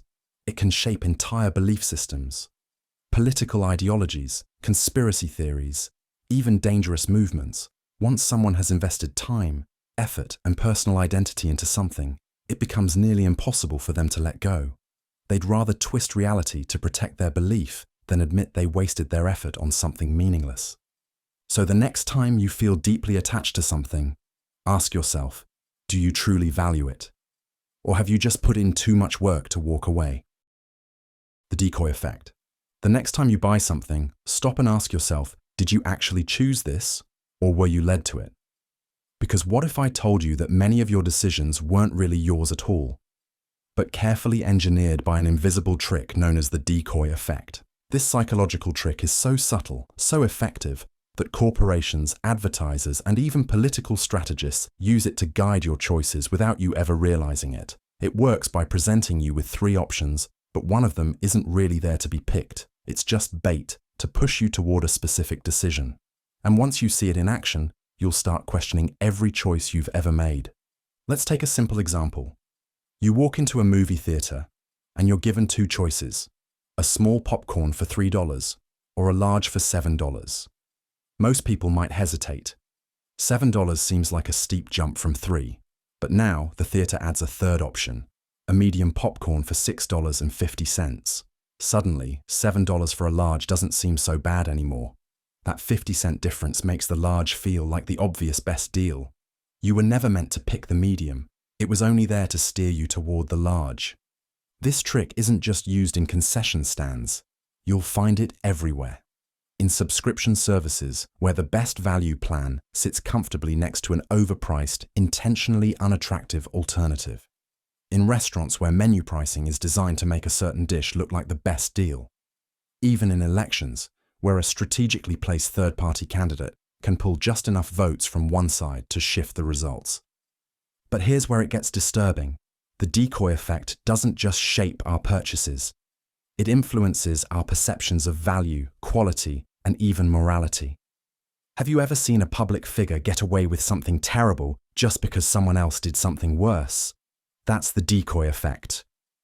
By introducing a more extreme alternative, the original choice suddenly feels more acceptable, even if it was never truly a good option. And the worst part? The more decisions you make under the influence of this trick, the more your brain starts to justify them. You convince yourself that you chose the best deal, that your vote was independent, that your moral compass was unshaken. But in reality, you were nudged, manipulated, and guided toward an outcome that was never really your choice to begin with.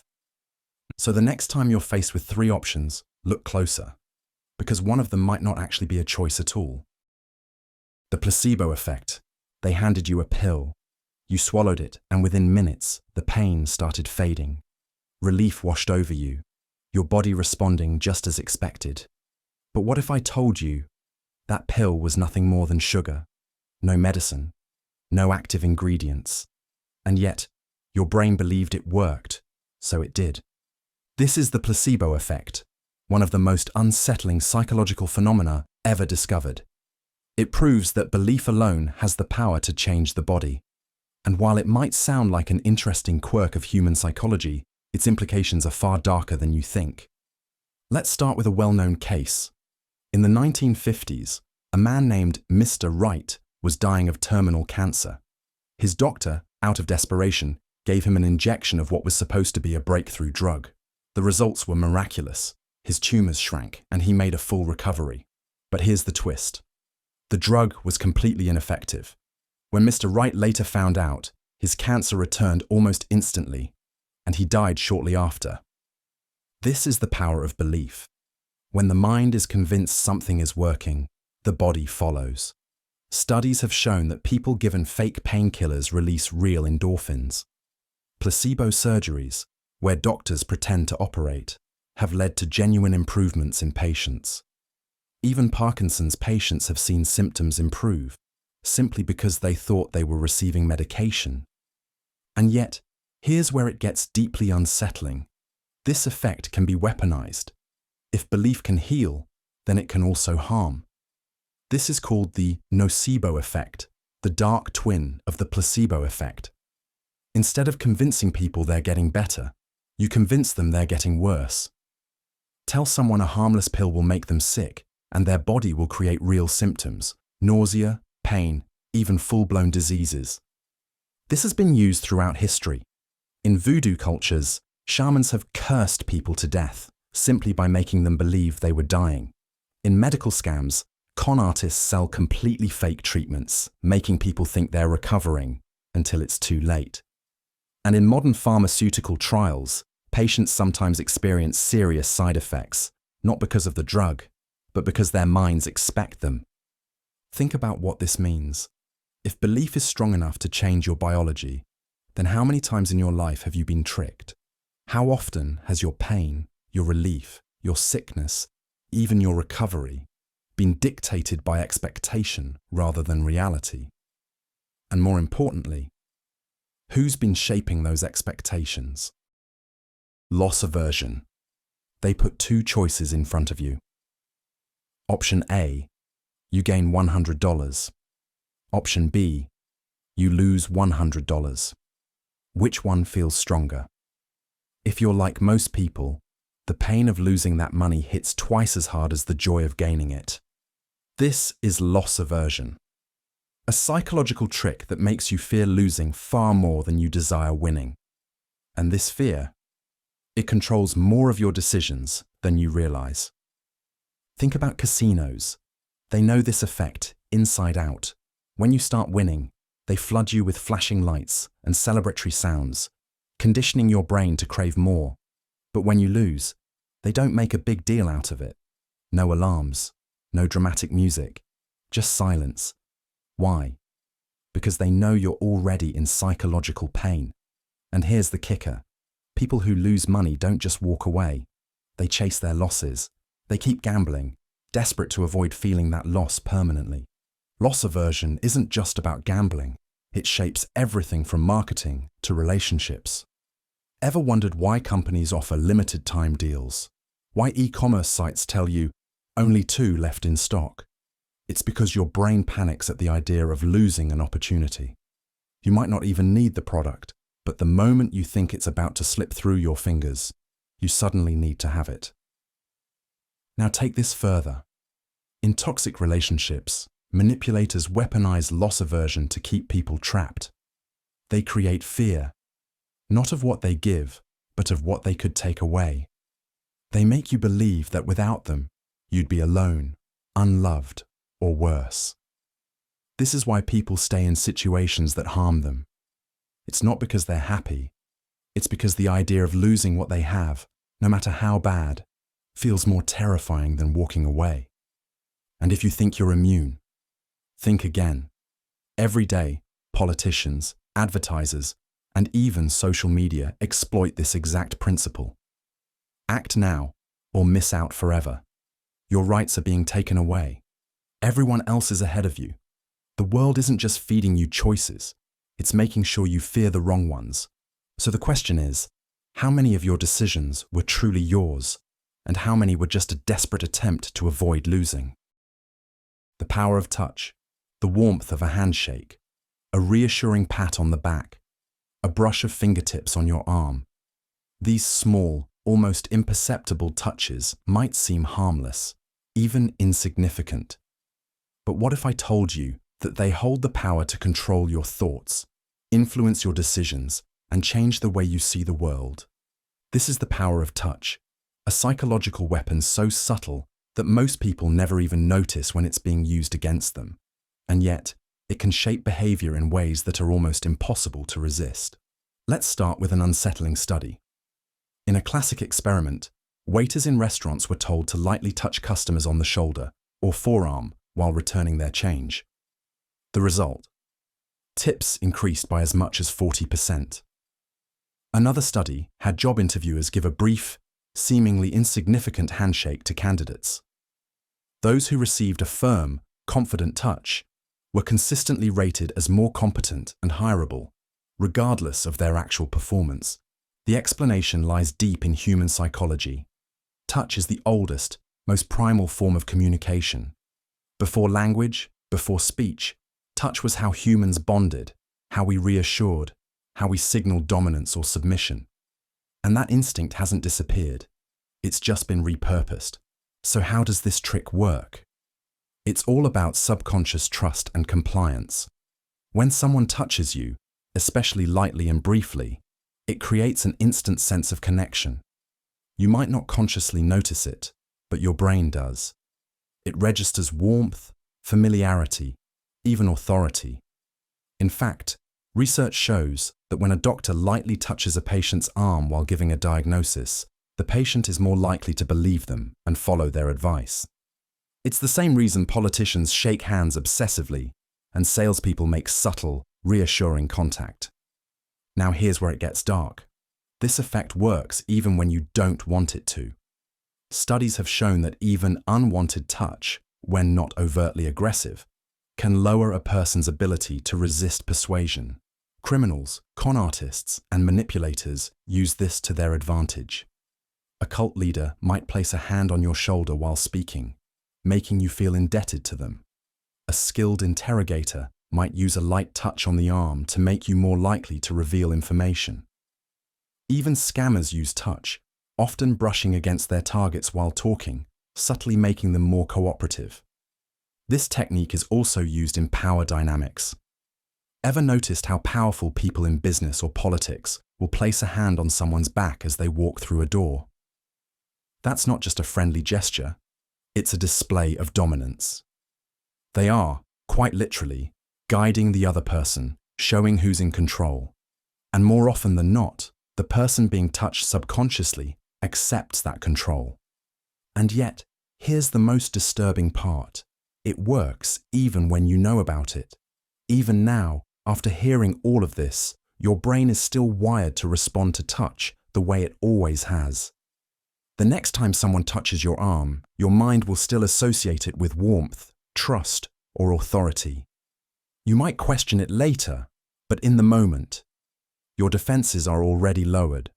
So the next time you feel a hand on your shoulder, a fleeting touch on your arm, or an unfamiliar warmth in a handshake, ask yourself, was that an accident? Or was it a calculated move to make you just a little more obedient? The foot-and-mouth effect. Most people think that being polite and friendly will always work in their favor. But what if I told you that simply making small talk, expressing warmth, or even asking someone how they're doing could make you more vulnerable to manipulation? This is where the foot-in-mouth effect comes into play. A psychological trick that exploits our own need to be perceived as kind, agreeable, and emotionally invested. And once someone knows how to use it against you, they can shape your decisions without you even realizing it. One of the most well-documented examples of this effect comes from a study conducted by social psychologists Howard and Gengler. They found that when people were first asked a simple, seemingly harmless question, like, "How are you feeling today?" they were significantly more likely to comply with a later request, even if that request had nothing to do with the conversation. This is because once someone verbalizes something about themselves, especially something positive, they subconsciously feel the need to maintain that image through their actions. If you tell someone you're having a good day, it becomes harder to refuse a favor right after, because denying them would contradict the positivity you just expressed. This trick is widely used in sales, negotiations, and even interrogations. A skilled salesperson won't just jump into their pitch. Instead, they'll start with light conversation, asking about your day, or making small personal observations. The moment you respond with something like, "I'm doing well, thanks for asking," you've unknowingly put yourself in a psychological trap. You now feel the need to remain consistent with the friendly, cooperative persona you just projected. So when they ask if you'd like to just take a quick look at a product or consider an option, you're far more likely to comply, even if you originally had no intention of doing so. In high-stakes environments, like police interrogations or intelligence gathering, this trick becomes even more sinister. Interrogators might begin with harmless, casual questions designed to get the suspect talking in a relaxed and cooperative manner. Once the person starts responding positively, they unconsciously want to maintain that cooperative stance, making it easier for interrogators to extract information or subtly lead them toward a confession. It's a psychological doorway. Once you step through, it's hard to turn back without feeling like you're contradicting yourself. But why does this happen? The foot-in-mouth effect works because humans are deeply wired for consistency. Once we say something out loud, especially in front of others, we feel an internal pressure to align our actions with our words. Social norms reinforce this behavior, making us uncomfortable with seeming dishonest, rude, or contradictory. If you say, "I love helping people," and someone follows up with a request for help, rejecting them feels like you're going against your own nature, even if helping them was never part of your plan. This tactic isn't just used on individuals, it works on large-scale manipulation as well. Political campaigns and propaganda often begin by getting the public to agree with simple, seemingly harmless statements like, "We all want a better future." Once people acknowledge that idea, they're primed to support more specific policies that align with it, even if those policies weren't something they originally agreed with.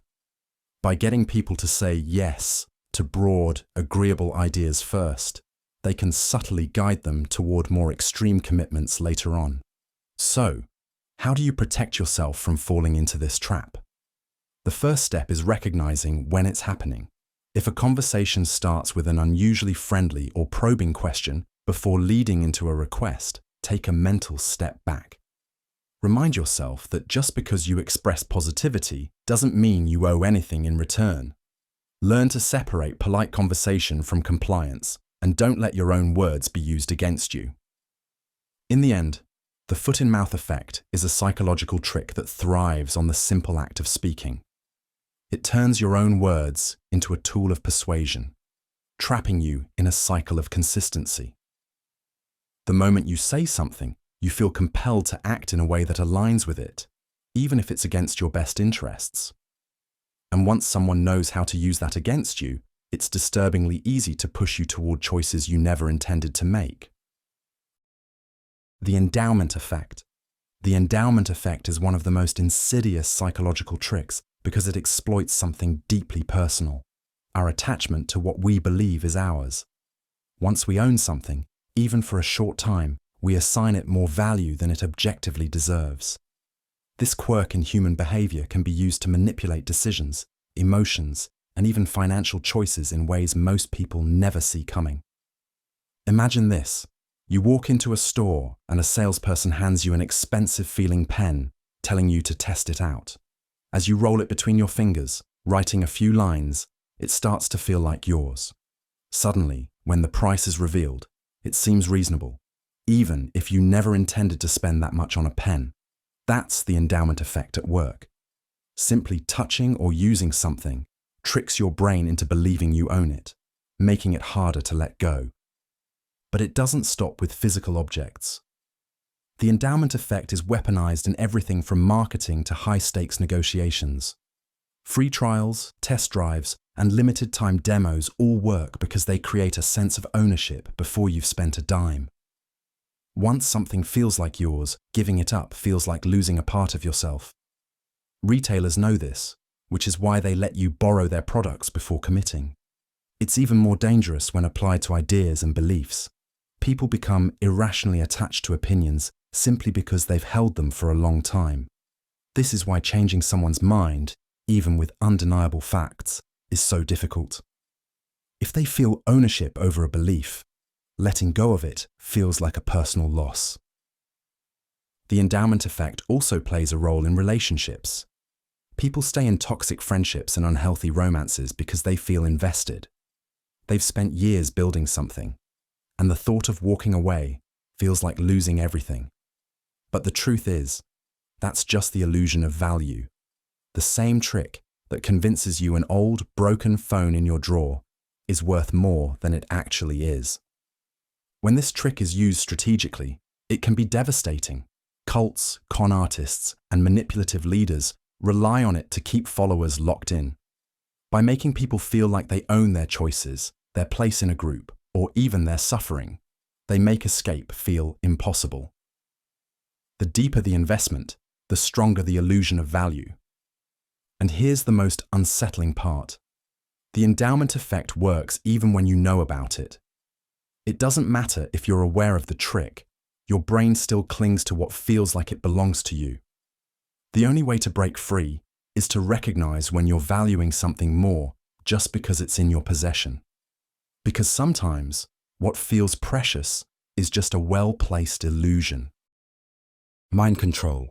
What if I told you that your thoughts, your beliefs, your opinions, even your memories could be rewritten? That right now, without realizing it, someone could be bending your mind to their will. No force, no obvious manipulation, just subtle, calculated influence. Sounds like science fiction, right? But it's real. And it happens far more often than you think. Take the Stanford prison experiment, one of the most infamous psychological studies ever conducted. In 1971, researchers at Stanford University recruited 24 ordinary students, dividing them into guards and prisoners for a simulated prison. No one was forced. No one was brainwashed.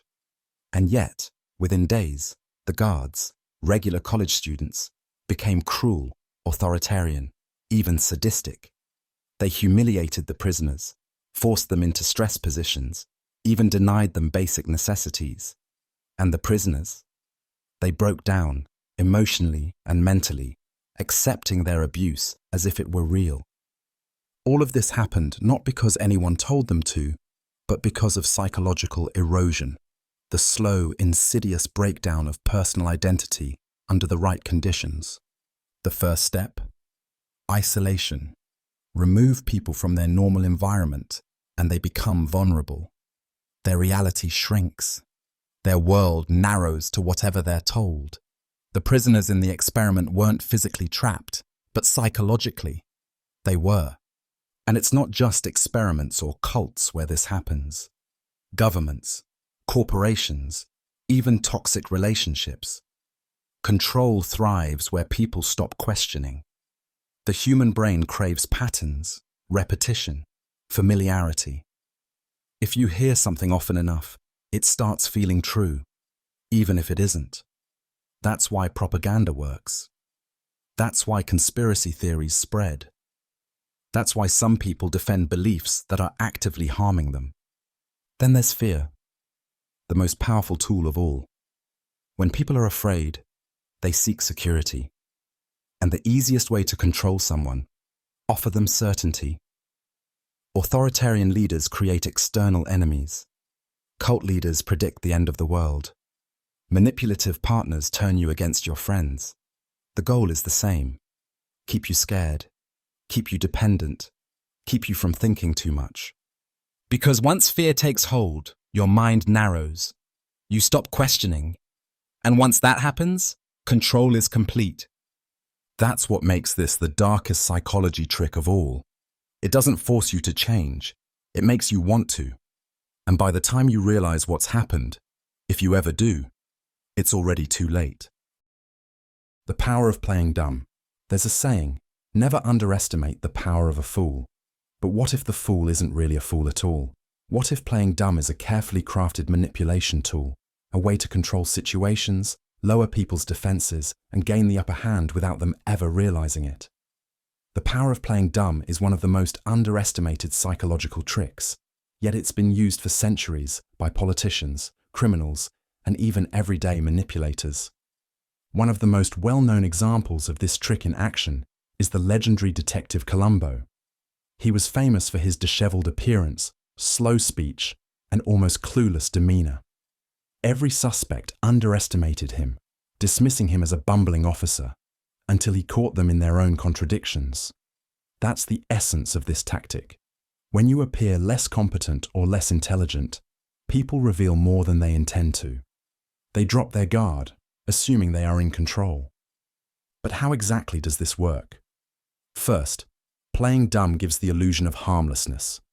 If someone appears clueless, they don't seem like a threat. People are naturally inclined to take charge when they perceive someone else as struggling, which puts the dumb person in a position to be underestimated. This is especially effective in negotiations, social interactions, and even legal situations. By pretending to be oblivious, the manipulator gathers information without suspicion. They let others over-explain, fill in details, and unknowingly expose their weaknesses. Then there's the art of selective incompetence, pretending not to know how to do something so that others step in and take responsibility. Employees use this trick all the time to avoid extra work. A person who doesn't know how to set up a presentation, cook a meal, or fix a computer might be fully capable, but by feigning ignorance, they push the responsibility onto someone else. It's a passive form of control, one that forces others to step in, do the work, and ultimately hand over power. This trick also thrives in social manipulation. Have you ever noticed how some people pretend to misunderstand or misinterpret a situation just to avoid accountability? By acting confused or unaware, they dodge blame. When caught in a lie, a manipulator might say, "Oh, I had no idea that's what you meant," or "I must have misunderstood." This forces the other person to second-guess their own stance, making them appear unreasonable for holding the manipulator accountable.